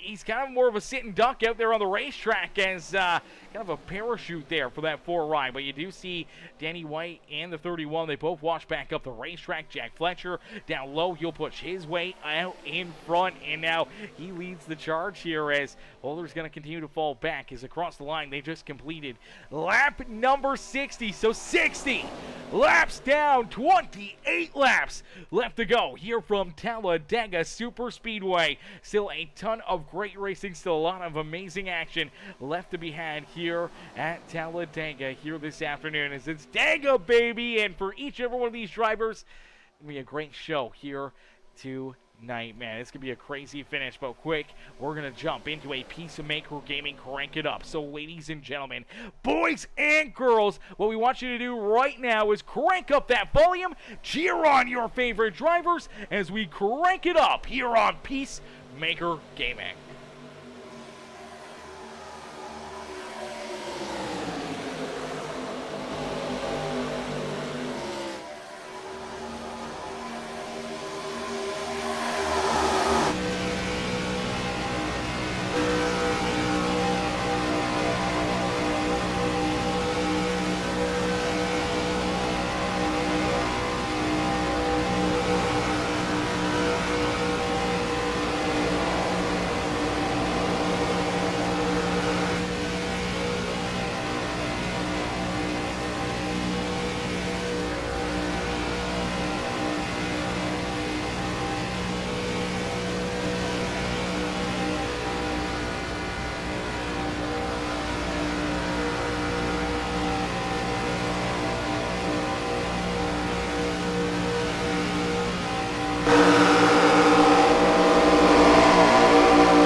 The Crank It Up caution flag will fly yellow flag, back out on the speedway. Unfortunately here, looks like Danny White going to get tied up and tore up out there on the speedways. We'll take a look back at it, see what brings out the caution flag again. We got a great look there on board with that 50 ride. Unfortunately, though, let's get another look at it here. Is there some contact in that outside groove? As you see the 16 of Brad Neer, this is the first time we've seen these teammates kind of get tangled together at the wrong time out there on the racetrack. All right, so take a look at Brad Neer and the number 31 of Brandon Holder. They've been pushing hard. They've been working well together all night long. And this time down through corner 1 and 2, I don't know if the 31 just gets light on his toes or what may have happened here. Man, just that little bit of movement out of the 16 ride, unfortunately, just kind of pushes the 31 at the wrong place at the wrong time, and it just knocks him down the racetrack. He washes down into the 9 of Branguer, back up across the nose there of the 16. Unfortunately, they both go hard up into the outside fence. Sean Merriman nowhere to go. He drives hard into the back end of that 16 ride. They hook that 64 of Danny White, who ends up making hard contact into that outside fence. And unfortunately, about 4 drivers get absolutely destroyed down through corner number 1 and 2 out there on the speedway. And for Brad Neer, that one may be game over. That may be the day ender for the 16 ride after already having engine issues, potentially already having to use that quick repair up. Danny White may be in that same area. I'm not sure about the 31 of Brandon Holder or Sean Merriman if they've got quick repairs left in the tank. But if they don't, I mean, their night could be over here after those big hits down through 1 and 2. And now this is going to bring probably everyone down pit side here. Everyone was down pit road back on lap 53, lap 54. It's been about 10 laps or so since their green flag pit stop, so everyone's probably going to come down pit side. Everyone's going to get fuel here, and you know, they're still kind of not really in that pit window here. They're still outside of 20 laps left to go here in this feature event. And I believe that means that we're going to still see them make at least one more green flag pit stop here this evening, or if we get some more late race caution flags, potentially at least one more trip down pit road. But for right now, we do see obviously the 14 of Fletcher's down there, Scott Lee, Brian Brewer, Brian Cook, all these drivers down pit side, getting a splash of gas and going here. Just not a lot of drivers getting tires. You do see Isaiah Adams getting tires here, and they're going to go to work on that race car. You do see the 31 machine also down pit side here, getting heavy damage repaired here for Brandon Holder. And for Holder, he is unfortunately already lapped down out there on the speedway. Our race leaders have already lapped that 31 ride, so it looks like he may not have a quick repair left. And for Holder, his day may be done. Brad Neer also down pit side here for an extended period of time. Looks like he's going to tow it out of the racing surface and off the racetrack. So it looks like Brad Neer is done for the day. So Neer is done. Looks like Holder maybe at least down pit side for a few more laps. Grant Wesley will say thank you very much, as I believe he is going to get the lucky dog and at least get a lap back out there on the racetrack. Unfortunately, he does find himself still a lap down out there on the racetrack. We'll need another caution flag to hopefully potentially put himself back on the lead lap and back into this race. For Robert Wolf, it looks like Wolf is also out of this race. Lap 61. Lap 61.93 looks like he had left the server here. We didn't see any big issues or spin or anything else there for Robert Wolf, so maybe internet connection issues, something going wrong there for that number 13 ride, but he has unfortunately left the building as a lot of drivers still down pit side. A lot of these guys still down here trying to get some repairs, trying to get their cars fixed back up and into, you know, good shape out there on the racetrack. Sean Merriman is another one that could potentially be done here today, as he's got a lot of front end damage still on that Dr. Pepper Cherry number 18 ride, but it looks like he's going to stick with it. He's going to roll back out onto the speedway here, even with all that damage. Looks like he's not going to have to be forced to stay down pit road. It's going to be optional damage, and he's going to keep on fighting here this evening. Now, I don't know how well it's going to work out for him or how well that car may play for him here this evening, but this team's still sticking with it. But out in front, Jack Fletcher, who's now got the race lead. He He'll be looking to try to keep these guys back there at base. We'll get them ready to rock and roll, ready to go back to green flag racing here in this one. John Sheen there in second. Wesley Burke, Jordan Crider, Brian Cook rolls there in sixth with Scott Lee there in that fifth position. The 50 rider, William George, rolls there in seventh. Danny White, luckily enough, he had a quick repair as he rolls there in eighth. Nathan Brookover's back in ninth as he rolls back out after an additional pit stop here. Dustin Sleitler, Farrell Robbins, Isaiah Adams, they're all rolling back here to the rear of the field. Abram Gostins rolling back out onto the racetrack. Jonathan Gastons getting ready to roll back out there as well. Looks like Brangerer, he's going to catch up to the pack. Lead for Sean Merriman, he is back down pit side here as well. Now for Merriman, unfortunately here, he's going to have a lot of work to do and not a whole lot of time here to really get any big changes or big work done. Looks like he's just going to use that quick repair. So he did have that quick repair still in his back pocket. He says, all right, I need to use it. I can't keep up with the pace. Unfortunately, with that damage, it was going to be too difficult, too challenging there. So has to use that quick repair up, trying to keep it for, a very late race issue or another big problem, in the closing laps to keep himself in it, but has to use it now. And he'll have to quickly try to check up and catch up to the rear of the field here as he's just rolling back out onto the racetrack. He's headed down through corner 1 and 2, just going to exit corner number 2 and head down the back straightaway as our race leaders are out at corner number 4. They're getting ready to go back to green flag racing. If he does not catch up to the rear of the field here, that could really set him back again anyways. Even after getting that quick repair, he may be without the draft, so we'll have to wait and see. Where is Merriman? He's coming down through 3 and 4. Will he get there? Will he have enough speed that he can stick with these guys as down through the United Rentals restart zone? Here we go, back to green flag racing. Green flag back into the air. Merriman is rolling through the tri-oval here, but he is got a lot of extra speed, a lot of extra pace. That may work out nice for him. It may not, as you can see that gap between him and that lead pack here on the racetrack. He just got to hope that he can catch them here before they start to really build up all that speed and momentum down that back straightaway. And unfortunately, he may be stuck in a tough spot out there on the racetrack as he may not catch that draft. And he's still kind of stuck back there. Now, luckily enough, if there is another big wreck, if there is another big issue, he may not get tied up in it as he may not be in the draft with them, as you do see him fall way back here.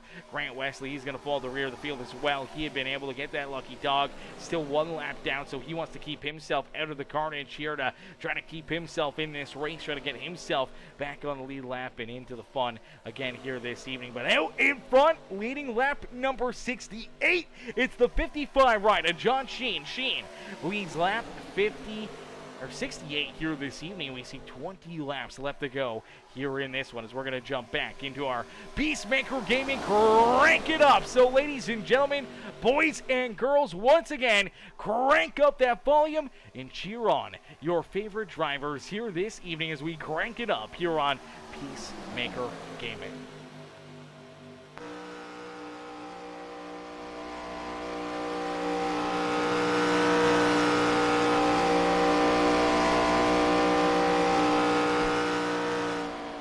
Never mind. Peacemaker caution flag is going to fly. Without a doubt, every time. Every time. Every time. That crank it up caution flag is going to fly here. It's like clockwork, Chad, as the yellow flag will come back out as down out of corner number 4. Some issues here for a couple of these drivers as it looks like the 78 ride of Cook. On the back bumper here, that 45 of Scott Lee pushing hard. Unfortunately, they just get a little squirrely down through 3 and 4. Let's click on to that number 45 right of Scott Lee and get a better look at that one. Yeah, he's definitely getting squirrely. Obviously, big push from the 78 ride. Maybe just not quite lined up and unfortunately just jacks him up. Turns him sideways. He washes down into that 09 of Burke. Luckily enough for Burke and for the 33, able to keep him pointing in the right direction. Unfortunately for Scott Lee, though, hard contact up into the outside fence. And for that number 4 ride of Isaiah Adams, hard back up into the outside wall there himself. Big hit there for those two. Luckily enough for a lot of these other drivers, they're able to stick with it. And they don't get collected in that wreck. And it looks like only really 2 cars with really major damage there. Honestly, slight contact, slight damage to that 09 of Burke and a little bit to the 33 of Jordan Crider. But nonetheless, you know, that could have been a whole lot worse than what it was down in corner number 4 right there. Only a few drivers get collected, a few drivers get tore up. That's a great break there for Sean Merriman, as he'll be able to re-catch that rear draft there and get back into the battle here himself this afternoon. And for Grant Wesley, he'll be saying thank you very much for that as well. As for Grant Wesley, that's going to give him another lucky dog, another free pass back onto the lead lap. And for the Menards, number 88 Ride right back into the action here this evening, as he'll be back on the lead lap, back into the fun here today. As everyone else, though, they will make their way down pit side, and now we're kind of into that fuel window. They are all coming down pit road, pitting here on lap number 70, meaning they'd have to work an 18-lap run right here to that checkered flag. And that's if we stay clean and green, and that's if we don't go to NASCAR overtime. Now, obviously, if NASCAR overtime does become an issue, I think we're going to see everyone else back down pit side again out there on the racetrack, but with no late race caution flags or anything else. Potentially everyone is good to go on fuel here. Everyone will be able to get to that checkered flag, or at least everyone should be really close to being able to get there. We could even see some fuel savings from some drivers a little deeper in the pack. Maybe even some of the front runners may want to fall back here early on to save that extra half a gallon or 1 gallon out there on the speedway. That could be that lap or 2 extra that they may need out there on the racetrack to make it to the end of lap number 88. But going beyond lap 88, that is a whole different ball game, and we'll pass that when we get there. But for right now, we'll get them all stacked up, racked up, ready to go back to Green Flag Racing. We're going to get a quick drink into us here. We're going to get ready to rock and roll and get ready to go back to Green Flag Racing here in just a quick couple minutes, as we're going to get a quick break in. Don't go anywhere, as you do not want to miss the closing laps here this evening from the Premium Stock Car Racing League, live from the beautiful Talladega Super Speedway.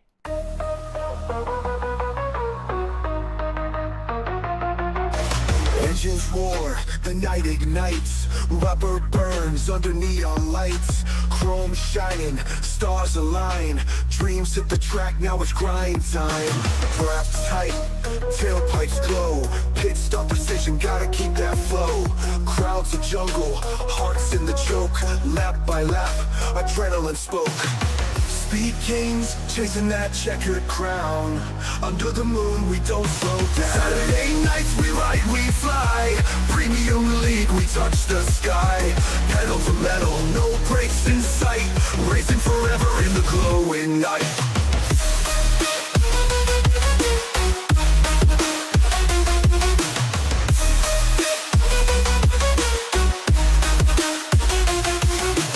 V8 screaming, thunder on wheels, heat from the asphalt raw and real. Track's a snake, it twists and winds, grip the wheel, leave fear behind. Spotlights dance, tires squeal, victory's close, you can almost feel. Pulse is wild, the finish looms, the checkered flag, it seals the room.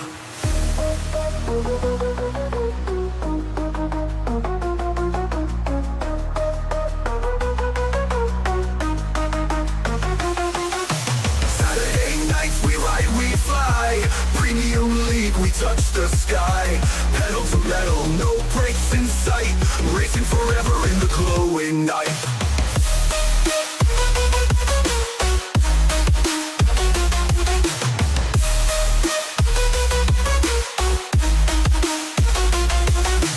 V8 screaming, thunder on wheels, heat from the asphalt raw and real. Track's a snake, it twists and winds, grip the wheel, leave fear behind. Spotlights dance, tires squeal, victory's close, you can almost feel. Pulse is wild, the finish looms, the checkered flag, it seals the room.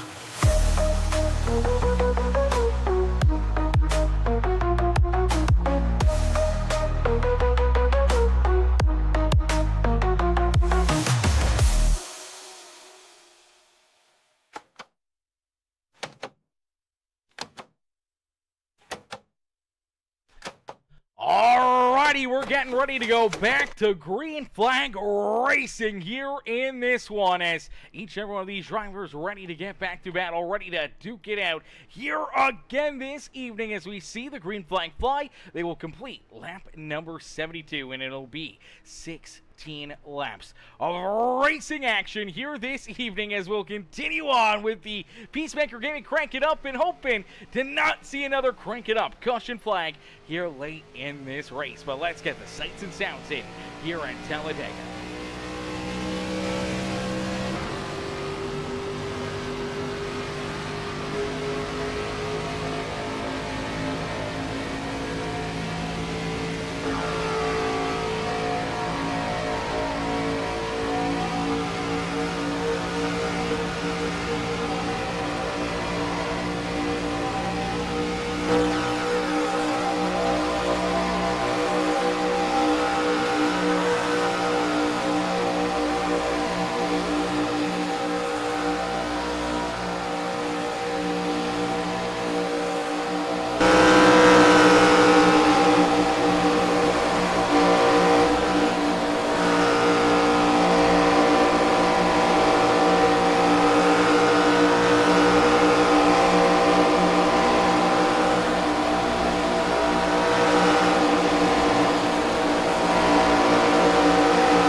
a beautiful crank it up here this evening, giving you the sights and sounds around Talladega Super Speedway as these drivers find themselves now only 11 laps away from the checkered flag here this evening as they head down the back straightaway here. The beating and banging, the battling, man, it is just starting to heat up. We are not done with the craziness here this evening. I think there are still some fireworks left to be had here at Talladega. And for each and every one of these drivers, if you're on the lead lap, if your car is in one piece, if you're in this lead group, you are still 100% in this race to win it. You still have an opportunity to win it. We've seen these drivers, you know, in the last lap even, have huge wrecks, have a chaotic final lap or two, where all of a sudden it brings in a driver that's back, you know, in that 10th position, back in 16th or 17th, that somehow or another finds their way through the chaos, through that carnage,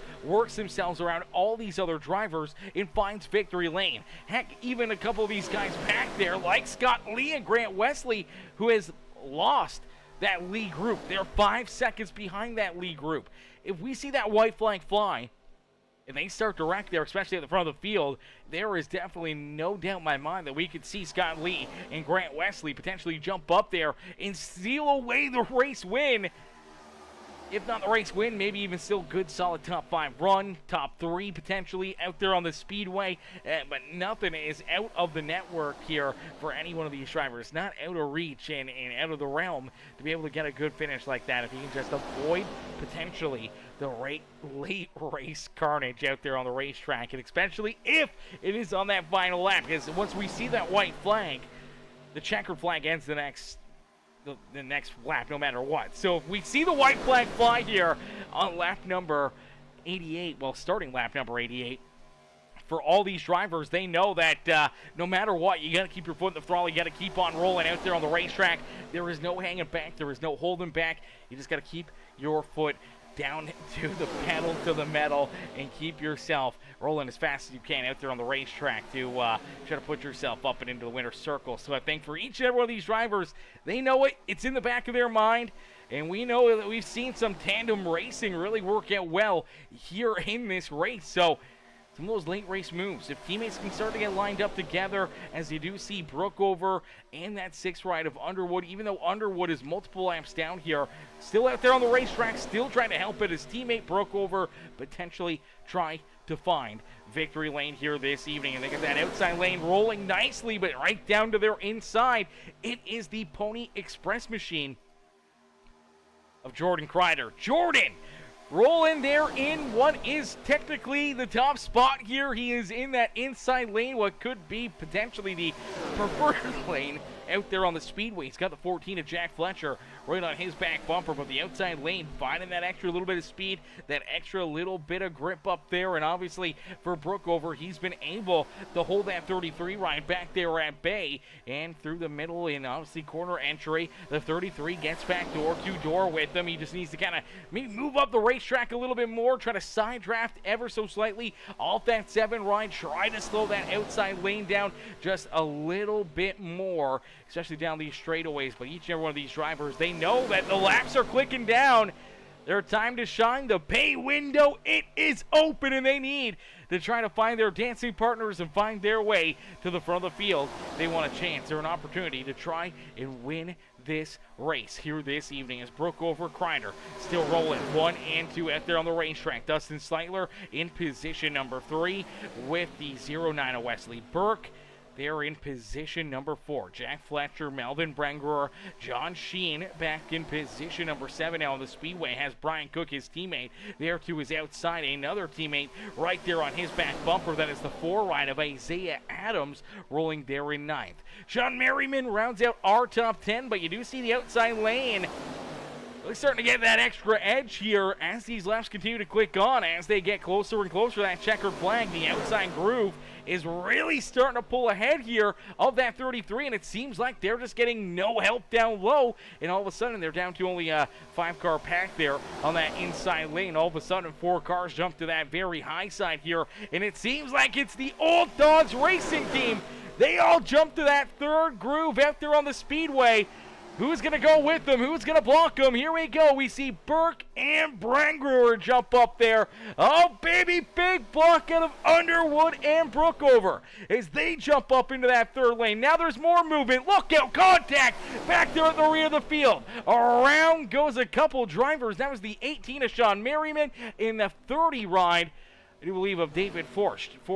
Slow here down the bottom side of the racetrack. No caution flag, though. It stays clean and green as both drivers went around down on the apron. So it is still green flag racing, but now that outside lane has definitely gotten broken up. Things have gotten a little bit more crazy here as we inch closer and closer to that white flag. But the inside groove able to jump up and take advantage of it. But now you do see the 33 ride of Jordan Crider pushes up the racetrack down through 3 and 4. That's going to open up the inside lane here for John Sheen and his teammate, that 4 of Isaiah Adams, to push their way down low right there door to door with them as Crider down across the line will lead lap number 84. And we got 4 more laps left to go here in this one as Jordan Hand says, let's go Brookover. Cheering on that 7 run of Nathan Brookover here this evening is, man, 3 wide and fancy out there on the speedway, man. It is inches away from disaster. Each and every one of these drivers trying to navigate their way to the point. As now you do see Brookover and Underwood. They'll jump down to the inside. Looks like that 78 machine will go with them here as he'll pick up John Sheen and that 4 ride. But now look out, Underwood and Sheen. Oh, no, not Sheen. Brookover right there. They get time together. Maybe push it a little bit too hard. Let's take a quick look back and see what happened. Is they were trying to use that inside groove to jump out in front, and unfortunately, teammates getting tangled up right here. Did not quite work out for them as big shove from the 6 ride all over the back bumper of the 7, and it just seems like it just pushes the 7 ride down the racetrack onto the apron. Luckily enough, they're both able to stick with it. They're both able to keep on rolling here. Rejoins the race, and they stay in the battle, but now they got to try to gain a lot more track position out there on the speedway as things are once again getting heated up here out in front. A bunch of the old dogs down low. Here comes Farrell Robbins. Here comes that number 22 of Abram Ghostin, the 64 of Danny White. They got that inside lane absolutely rolling. Seitler's right there with them. The 9 of Brenker is now down low here as unfortunately Jack Fletcher through the middle is going to get backed up to his teammate in that 33. John Sheen in the 55 ride right there with the 4 of Isaiah Adams. They're trying to make it 3-4 wide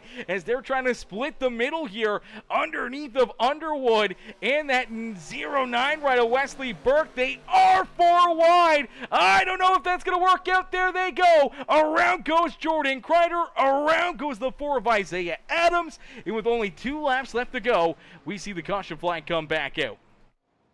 So the caution flag is displayed here again late in this race. And it's just that aggressive racing, man. I don't see how this move was ever going to work out for you. There was definitely not a whole lot there, but the 4 ride says, hey, I see a gap, I see a hole, I'm going to go for it. Shoves his nose into it. You know, there is a little sunshine there at this point. And then all of a sudden, things just close up in a quick hurry here on Sheen. And unfortunately for Sheen and for his teammate Isaiah Adams, they just can't kind of back out of it here quick enough to keep themselves out of the carnage. As right there, you see the 15 ride of Sleitler. He decides, okay, I'm going to go to the middle here as well. He may have seen even the same gap that the 4 ride saw. They both kind of shoot to the middle, and unfortunately, as they do, they all of a sudden go from trying to go 3 wide to now going 4 wide. Adams can't quite get back in line there with the 6 ride of Underwood, and then he just elects to stick with that 4 wide racing here. 55 trying to help him, his teammate right there behind him. They're going to stay 4 wide. Their other teammate, the 78, says, you know what, I got to go here, and Brian Cook just jumps up to the outside lane. And what could have really helped out Underwood and Brookover here. Unfortunately, though, his teammate in that 4 ride running out of room in a quick hurry right there to his left side. And unfortunately, as they do get kind of tight together, you're going to watch Adams kind of just run out of room here in a quick hurry. Contact there with Sleitler into his teammate in the 78. Then Sheen gives him a shot, comes down the racetrack across the nose there of that 33 of Jordan Crider, and that quick loop-de-loop down onto the apron. Unfortunately, that brings out the late race caution flag here at Talladega Super Speedway. So we are heading to NASCAR overtime here this evening. These drivers said, you know what, 88 laps wasn't quite enough.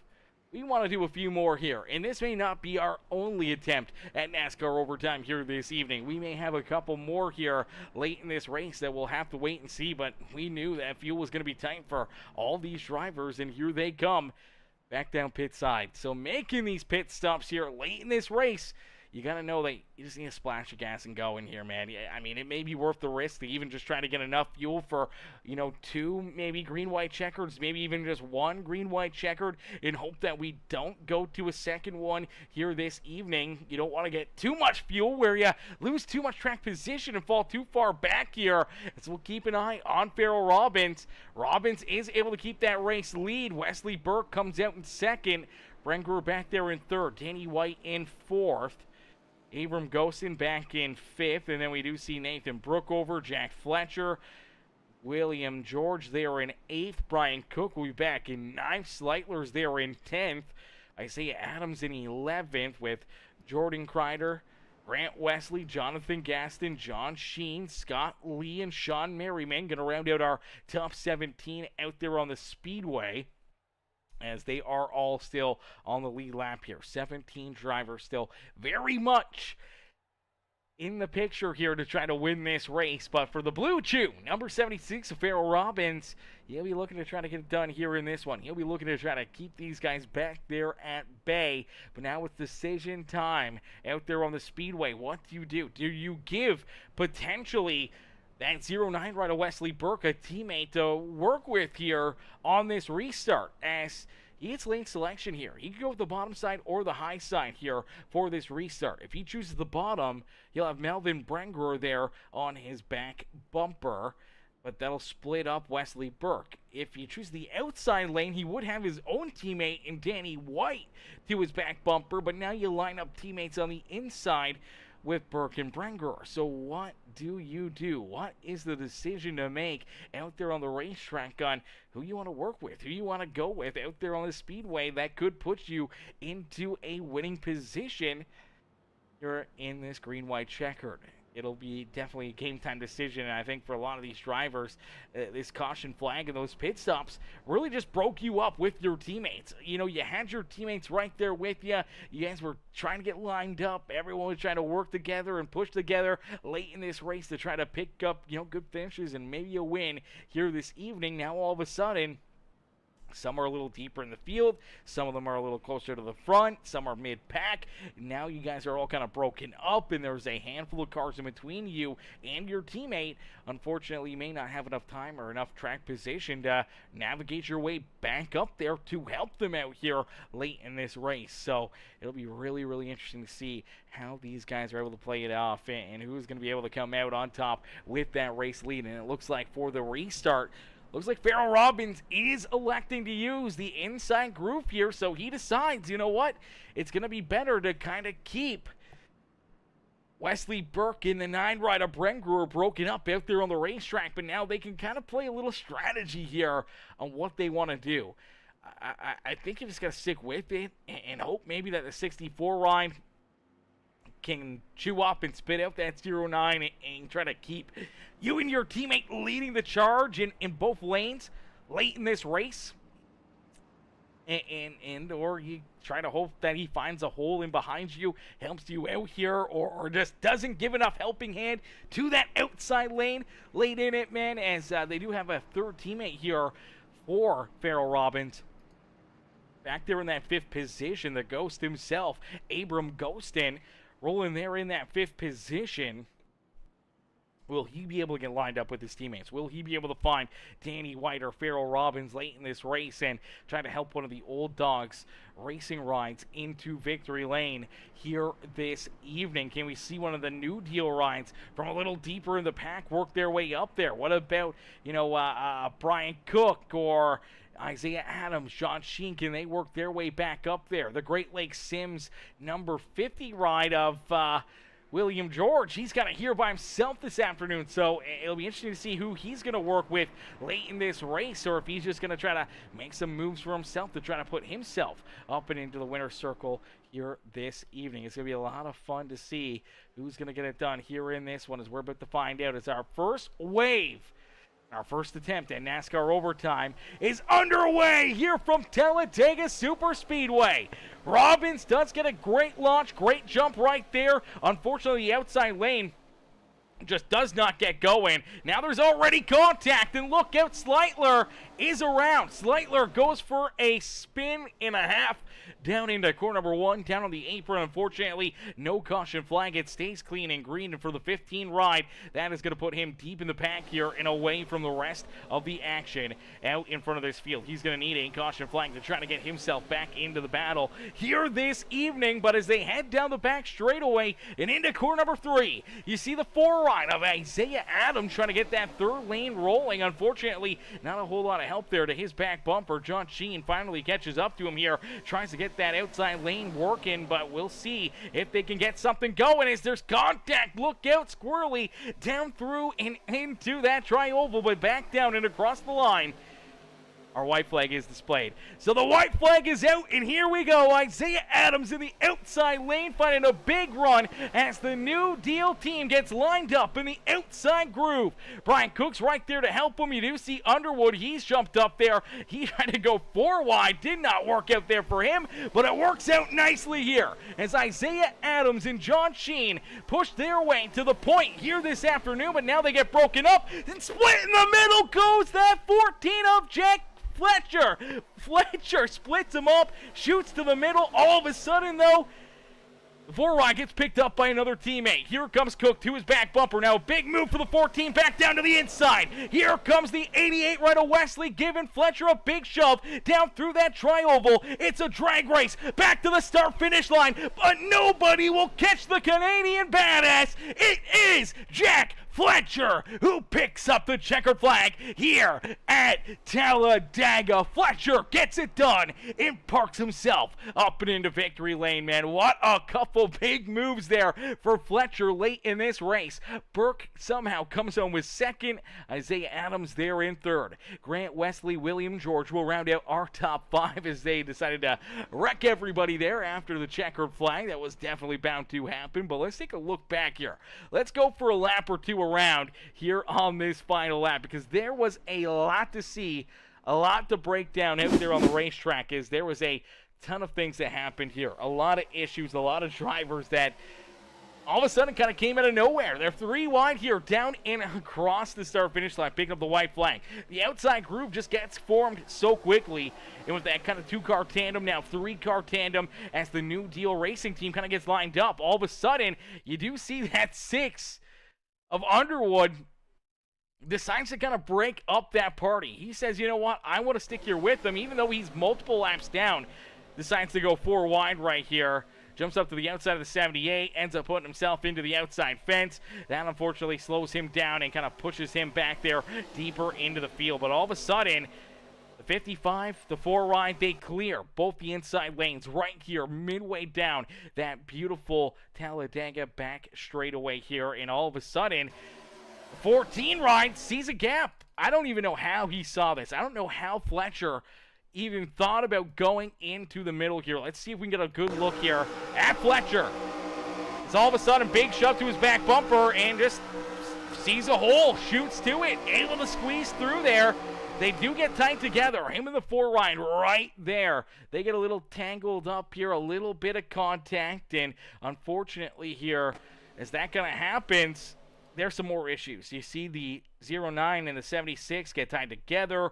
That's Spencer Farrell Robbins around, and all of a sudden kind of takes out 3 of his teammates. Actually, all 3 of his teammates get tangled up in this one. As the Old Dogs racing team, it took just 1 car getting spun to take them all out here in this one, as you're going to watch this 76 ride unfortunately get turned here. He goes around, and for Farrell Robbins, going from what could have been a big day at the Speedway to all of a sudden probably not even finished in this race. Contact right there, spins him around right there. He gets back up the racetrack. The front end pumps back up, gets into his teammate Jonathan, or not Jonathan Ghostin, that is Abram Ghostin, who gets hit, goes up the racetrack here himself. He clips the 64 of Danny White. That is 3 of those old dog racing rides. And all of a sudden, Jonathan Gaston has his teammate Ghostin parked right there onto his nose. So big hits right there. But all of a sudden, let's take a look here, though, at Jack Fletcher still. As he makes that big move into the middle, our race winner somehow squeezes his way through here. They get tight together. They wash up the racetrack. Him and the 88 rider, Wesley, get back down to the inside. They get a hole right there from that contact between Wesley Burke and that 76. It gave them somewhere to go. It gave them a lane down on that bottom groove. And now for Jack Fletcher. Right here. Gets an opening where he doesn't put 2 tires down below that double yellow line. So it's a legal pass. It looks like he's thinking about going more middle. All of a sudden he sees that lane down low. He's able to hit it perfectly here. The 55 ride does a great job. Sheen gives him room there, realizes that he's there. He can't kind of come down and block him right there, and unfortunately just kind of runs out of room. But now he's trying to side draft, trying to slow down that 14 ride enough that his teammates to his outside can find the run that they need to try to put themselves up and into victory lane. Then Wesley ends up making contact there with the 55 ride, and all of a sudden it's kind of just pandemonium. Everyone's trying to find a hole, everyone's trying to find a lane down and out of the tri-oval. The 55 and the 88, they make contact again as the 09 of Burke, he gets into the back end of that 88 ride. And all of a sudden, it is just a drag race back to the start-finish line, and nobody was catching that Home Depot Pro number 14 at Jack Fletcher, who was able to pick up the win at Daytona when we were last at a Super Speedway. He was able to find victory lane, and here again at another Super Speedway, Fletcher parks himself back up into the winner's circle here as our final regular season points race comes to a close, and it's Jack Fletcher who puts himself up and into victory lane. So he wins the first regular season race and wins the last regular season race, and that will set the stage now for our playoffs to start next Saturday night. So the playoffs are right around the corner. The crazy racing action is just starting to heat up here with the Premium Stock Car Racing League as we'll get ready to pull Fletcher and the rest of our top 3 up here into the broadcast booth for their post-race interviews. Post-race interviews coming up here in just a couple seconds as we'll try to get these guys up and into the booth for post-race interviews here. I believe Fletcher is down there. Let's see if we can try to get him in here. All right, ladies and gentlemen, boys and girls, give it up here for Mr. Jack Fletcher. Hey, Jack, it's Aaron up here in the Peacemaker Broadcasting booth. Do you get a copy? I got a copy, sir. Jack, man, what a run. What a race, brother. Take us back through this one. It's obviously a lot of chaos, a lot of mayhem out there on the racetrack here this evening. A lot of ups and downs for everybody here this evening. But late in this race, obviously, it's down to that green-white checkered. It's down to the final couple pushes, those final couple runs. You get hooked up there with that 88 rider, Grant Wesley, and Wesley virtually gives you a couple big shoves. The first one down the back straightaway where somehow or another you had the vision to go 3 wide, split the middle in between 2 teammates there just in front of you, between Sheen and that number 4 of Adams, and that kind of works out perfectly into your favor, at least for that moment in time. It plays out nicely until all of a sudden down through 3 and 4, you get a little tight, you push up into that 4 ride, you got to get back down to the bottom there in behind Sheen. He's got that race lead out of core number 4, but he doesn't block the inside groove, and you're able to jump right down there, get another big shove from Grant Wesley, and it's enough to propel you out in front to pick up the dub here at Talladega Super Speedway. Brother, take us back through it and what's going through your mind after a crazy night of racing action. Man, I had the full Dega experience. I was in the wall, saw Dale there for a few seconds, and then came back. I hit the wall so hard. But managed to just kind of, I had to burn my, unfortunately, I had to burn my fast repair early, but managed to kind of just keep it under me. And I mean, coming on the line there, I knew it was going to be close. The 3 wide move was definitely close. I thought that was pretty fair, but I have to admit, I did come up on the 4, not intentionally at all. I was full input to the left. I guess it looks now like I really moved over and kind of hit my rear end with his front left. I think it might have been because of that kind of like dirty air where you get sort of in that sucker hole with a car on your right side like that. But I'll definitely take the blame for that one. Definitely wasn't trying to throw a block while he was beside me. I knew I was still 3 wide and we weren't clear yet, but it just hooked right. Like it was pushing like crazy. I think it might have, like I said, been just because of the way we were orientated. So I apologize for that. I wasn't trying to push him in that moment. And then coming up the line, I was surprised the 55 didn't block the bottom. That's a little better. And then it was pretty much pretty easy after that. I gotta thank Grant. I mean, he came out of nowhere. He was trying to get his lap back for like felt like the whole race, and then he comes out of nowhere to come and save me, like a little guardian angel, because I was going nowhere. Like I knew. I think it was in '09, Burke. He obviously wasn't going to be pushing me. I could definitely feel that right away. So I definitely felt like I was about to get totally left behind. But I mean, Grant, real MVP there. Really, it should be Jeremy up here though. That was the goal tonight of the team, was trying to get Jeremy the win tonight so he could get in the playoffs. And unfortunately, he got unlucky with iRacing being iRacing and got stuck on pit road. So just I guess happy to get the win, but a little bittersweet because we couldn't get Jeremy in today, into the playoffs today. Yeah, tough break there for your teammate, but still an incredible run and incredible drive there for yourself and the rest of the team. As you said, Wesley there, was multiple laps down. He was able to battle through it, get those laps back here late in this race, and then right there being able to give you enough pushes, enough shots there to not only, push you into victory lane, but put himself up onto the podium. As I've gotten the word from the officials that Burke unfortunately was DQ'd from the race for jumping that final restart, so that does eliminate him from second. That moves Adams up into P2, and Grant Wesley gets paid off for those big shots and those big pushes with a third place drive here tonight as well. So, I mean, teamwork just making the dream work here at the Super Speedways for you, man. Do you feel like you're kind of becoming a road course ringer here, or what's the game plan after picking up the win in our Daytona, race? Now here you are back in another Super Speedway, and you're right back up. You're into victory lane, picking right up where you left off here on the Super Speedway racetracks. I have to admit, I play far too much. What is it called?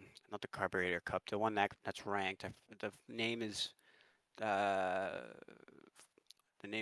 lost me. But the Super Speedway racing, I do that way too much. So I think it's called Draft Masters actually. Play that way too much. So I think there is a small amount of skill here, and just kind of know when to go and when to time your runs. But it is a little bit of a crapshoot, I have to admit. And I mean, I definitely want to try and win the next Daytona race and try and sweep Daytona, both Super Speedway and the road course. So we'll see. Absolutely, we will definitely see. It'll be definitely fun to watch no matter what. But Jack, heck of a run, heck of a drive for you here this afternoon from Daga, brother. Who would you like to thank for another great run, great drive, great performance as you pick up another win and head in to the playoffs on a high note here this season?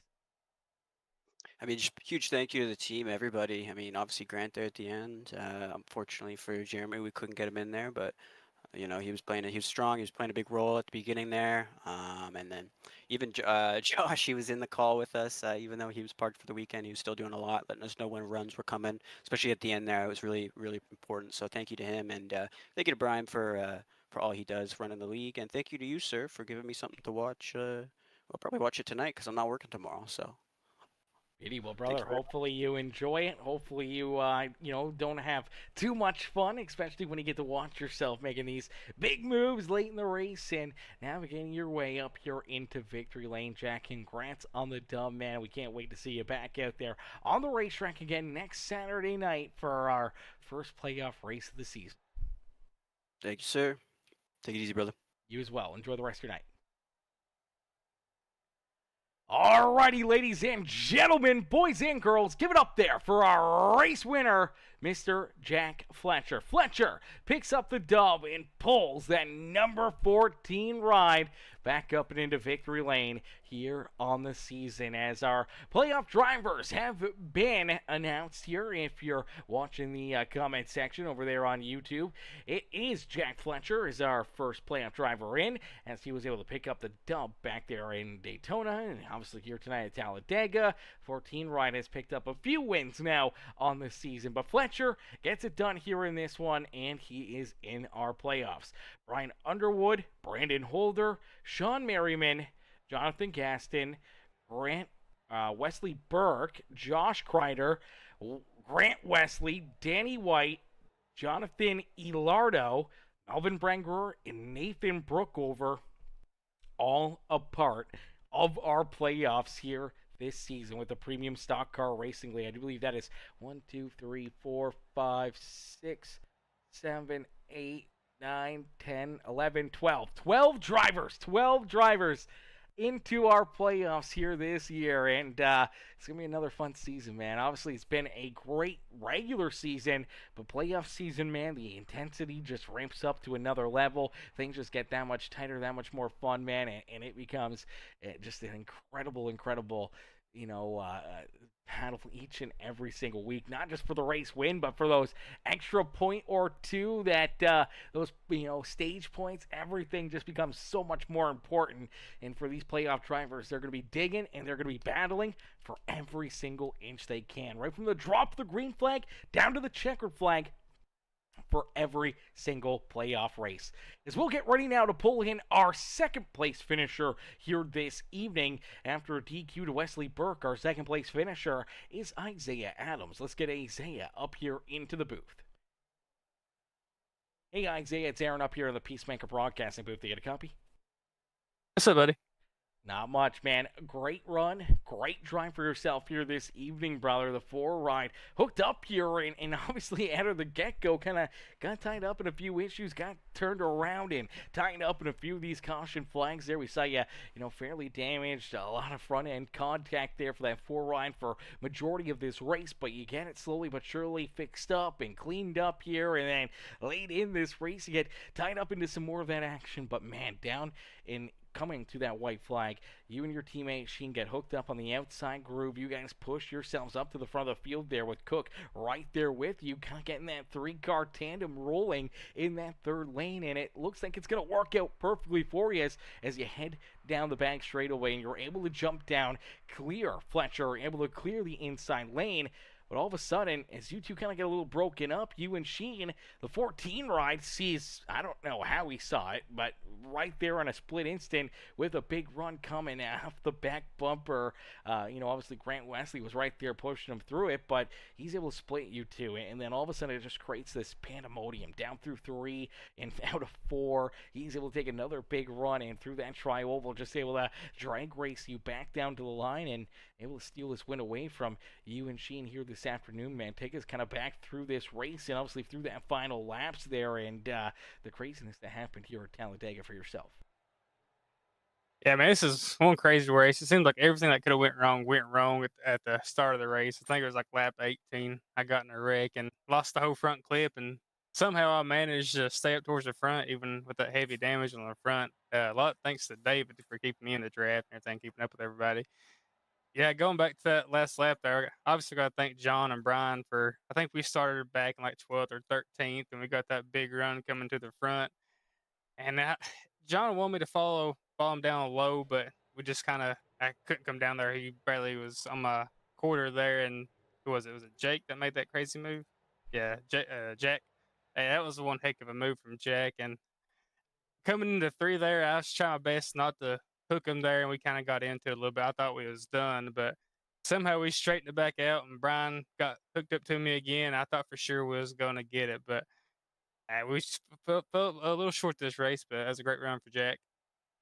Yeah, great run there for Jack Fletcher, being able to pick up another dub here in this one, but a great teamwork and a great drive there for yourself. Even with, we saw the 30 ride, who unfortunately missed the start of this race, right there with you all night long. You guys, running identical paint schemes. We're just hooked up nose to tail here all evening as David working with you, being 10 laps plus down out there on the racetrack, but never giving up, never backing down to help you there. Obviously, didn't get to finish off this race after getting collected in another couple big wrecks there in those closing laps and through the final 10, 15 laps of this race. But you had John Sheen, you had Brian Cook right there. You guys just seemed to find each other there through those final couple runs, and it looked like it was going to be your day here at the Speedway, but just in regular Super Speedway fashion, man. It's just that one wrong move or that one big run by somebody else, and they're able to jump up there and steal the top spot away from you, man. But who would you like to thank here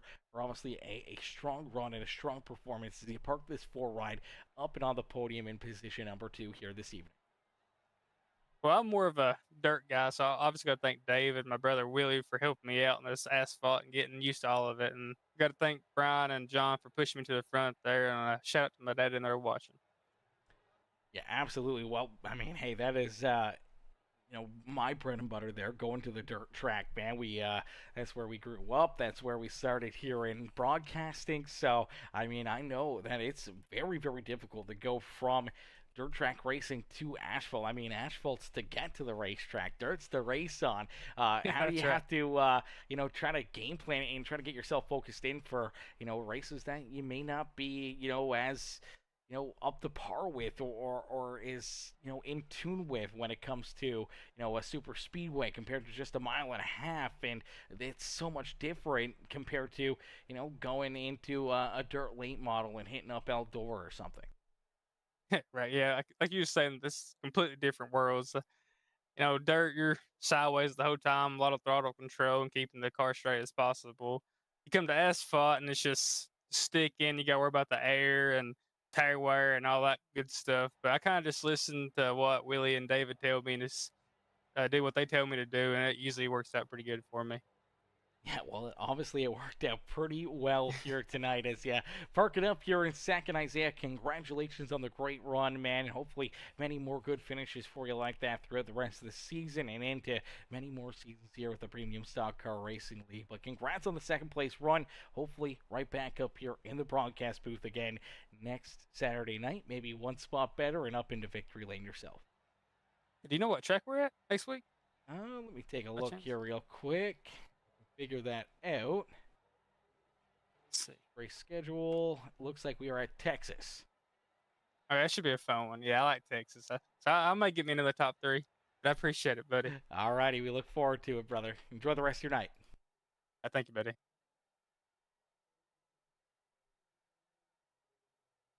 All righty, ladies and gentlemen, boys and girls, give it up there for our second place finisher here this evening. Isaiah Adams comes home in position number 3. Great run, great drive, amazing performance there for that number 4 machine. As we'll get ready now to pull in our third place finisher. It is the 88 rider Grant Wesley. Wesley comes home here officially in that third position. Let's get him up here into the booth.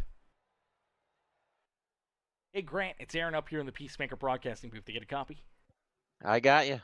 Grant, man, great run, great drive for yourself here this afternoon, brother. Take us back through this one. Obviously, a few big wrecks there, a few calamities for you out there on the racetrack. You end up having to make additional pit stops here. You try to roll out there with a really destroyed race car for a while, hoping to catch a quick caution flag and being able to, come down pit side, get more repairs without having to use that quick repair up, midway through this race. Unfortunately, you didn't get those quick caution flags they were looking for. It stays clean and green. You end up going a lap down. Then you have to come down pit side during the green flag conditions to get that quick repair, and you end up falling a couple laps down. And it took you a while there as we started to get some good green flag runs going to end up getting the free passes here late in this race. Get back onto the lead lap, back into the battle, and then here in those closing laps, man, you're able to navigate your way up there to the back bumper of Jack Fletcher, and in that final lap, you stay glued to his back bumper, and you virtually push him here into victory lane and yourself up onto the podium for a very solid third place run. Brother, take us back through what's going to go through your mind as the smoke settles here at Talladega. Yeah, it was a very trying night for sure. We qualified 8th, and the first stint of the race went pretty good. We kept the car clean. Having one faster pair here, it's all about survival. But yeah, so anyway, I got tangled up in a few messes. Ended up with like 6 minutes of damage. Yeah, that's when I was side by side with the leader up front. Something happened there, and I got the raw end of the deal. Got 6 minutes of damage there, so I was trying to avoid using that faster pair. Came down, got it knocked down to 3 minutes over a few cautions, and then there was a little confusion on that last stage 2. Whether it was the caution fell a little early, and the confusion was on whether the stage was over or not. I ended up not using a faster pair for some reason, thinking that we still had another caution to come, and that wasn't the case. So I had like 7 minutes of damage at that point. So I was really in a bad spot. My top speed was 144. And I was just going laps down. I was bleeding out, and I just caught some lucky breaks. That's what it's all about here at Talladega. You need to have a little luck on your side, that's for sure. So I knew what I needed to do to optimize my chances at the end. I got lucky. I caught all the cautions that I was looking for. We caught that final green white checkered, and yeah, I just shot the middle.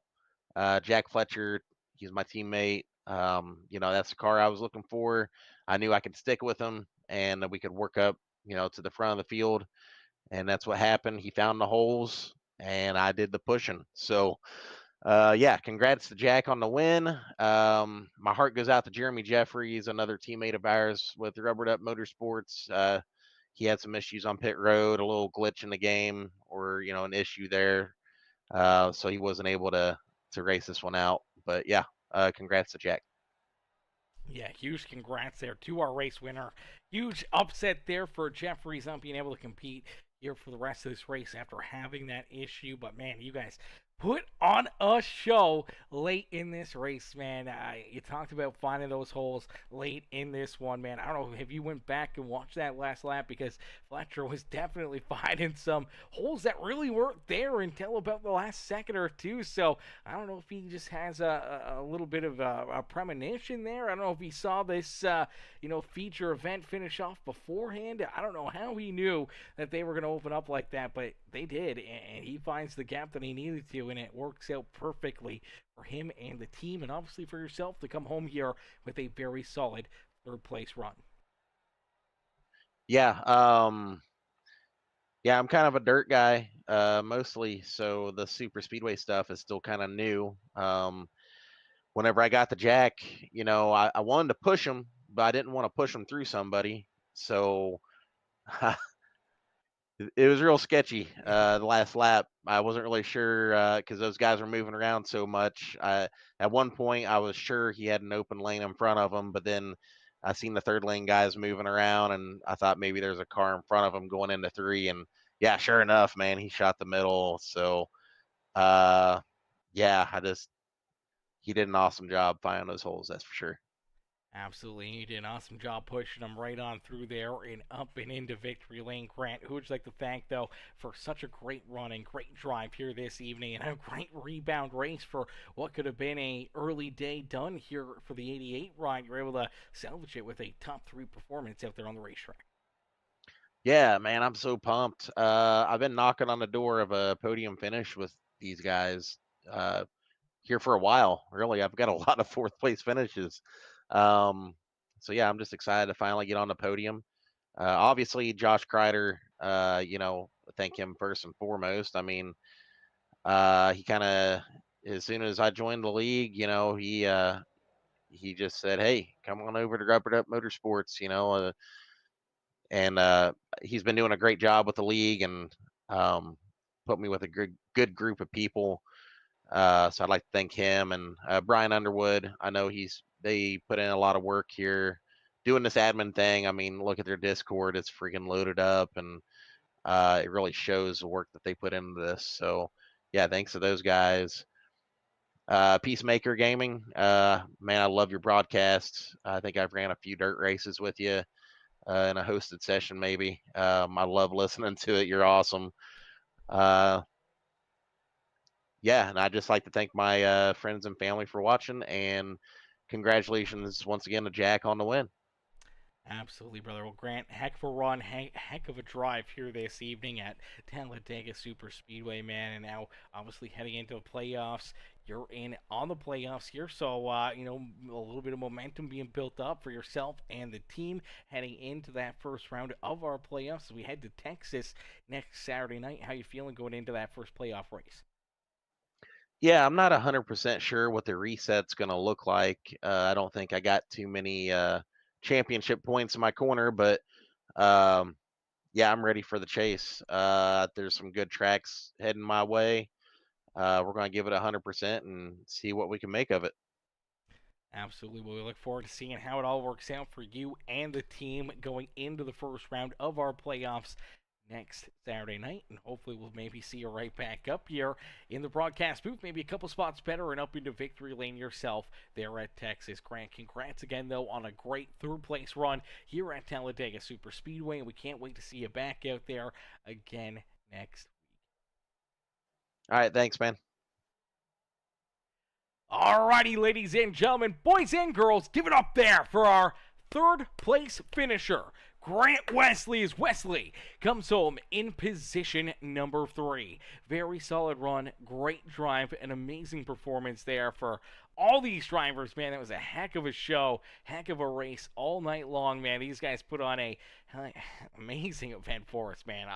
A little bit of mixture of some good green flag laps in there, some craziness with a few big caution flags, a couple upside down race cars, a couple huge hits out there, and obviously a green white checker to finish the night off here at Talladega Super Speedway and Premium Stock Car Racing League fashion there. Green white checker to close it out, and it did not fail. It put on a hell of a show for us there in that couple final laps here this afternoon. But man, hell of a show, hell of a race from each and every single one of these drivers. We can't thank them enough for showing up and showing out here this afternoon, putting together a great race, and then obviously for each and every one of you fans in the stands for tuning in, showing the love, and just watching some amazing racing here as well on the night. So thank y'all for tuning in. Thank y'all for watching, man. We can't thank you guys enough for tuning in and showing the love and enjoying the great racing here this afternoon. And if you haven't already, it's not too late. Make sure you guys hit the thumbs up button on the broadcast for us. Hit that like button. Make sure you guys hit that subscribe button. Become part of the Peacemaker family here today as well. As, man, Talladega, man, it's Dega, baby, and it is always a great show, and these guys did not disappoint here this evening. But thank y'all for watching, thank y'all for tuning in, and we'll see you guys back in here in the next one, man. Peace and love, ladies and gentlemen. Peace and love.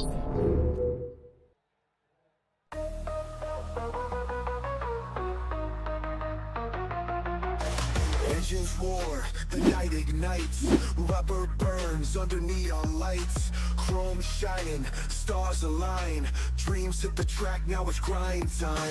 Wrapped tight, tailpipes glow, pit stop precision, gotta keep that flow. Crowds a jungle, hearts in the choke, lap by lap, adrenaline spoke. Speed kings, chasing that checkered crown. Under the moon, we don't slow down. Saturday nights, we ride, we fly. Premium league, we touch the sky. Pedal to metal, no brakes in sight. Racing forever in the glowing night.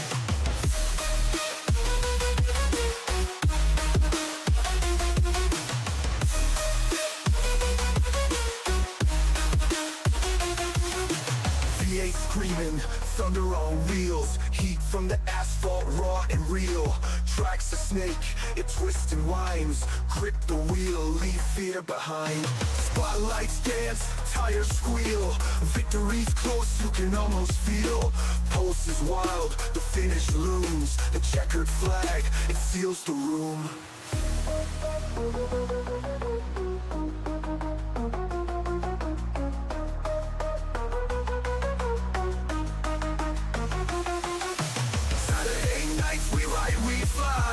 Premium league, we touch the sky. Pedal to metal, no brakes in sight. Racing forever in the glowing night.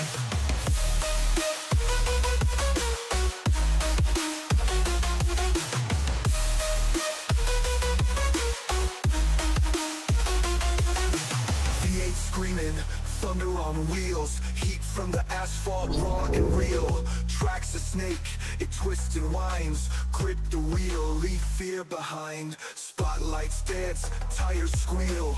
Victory's close, you can almost feel. Pulse is wild, the finish looms. The checkered flag, it seals the room.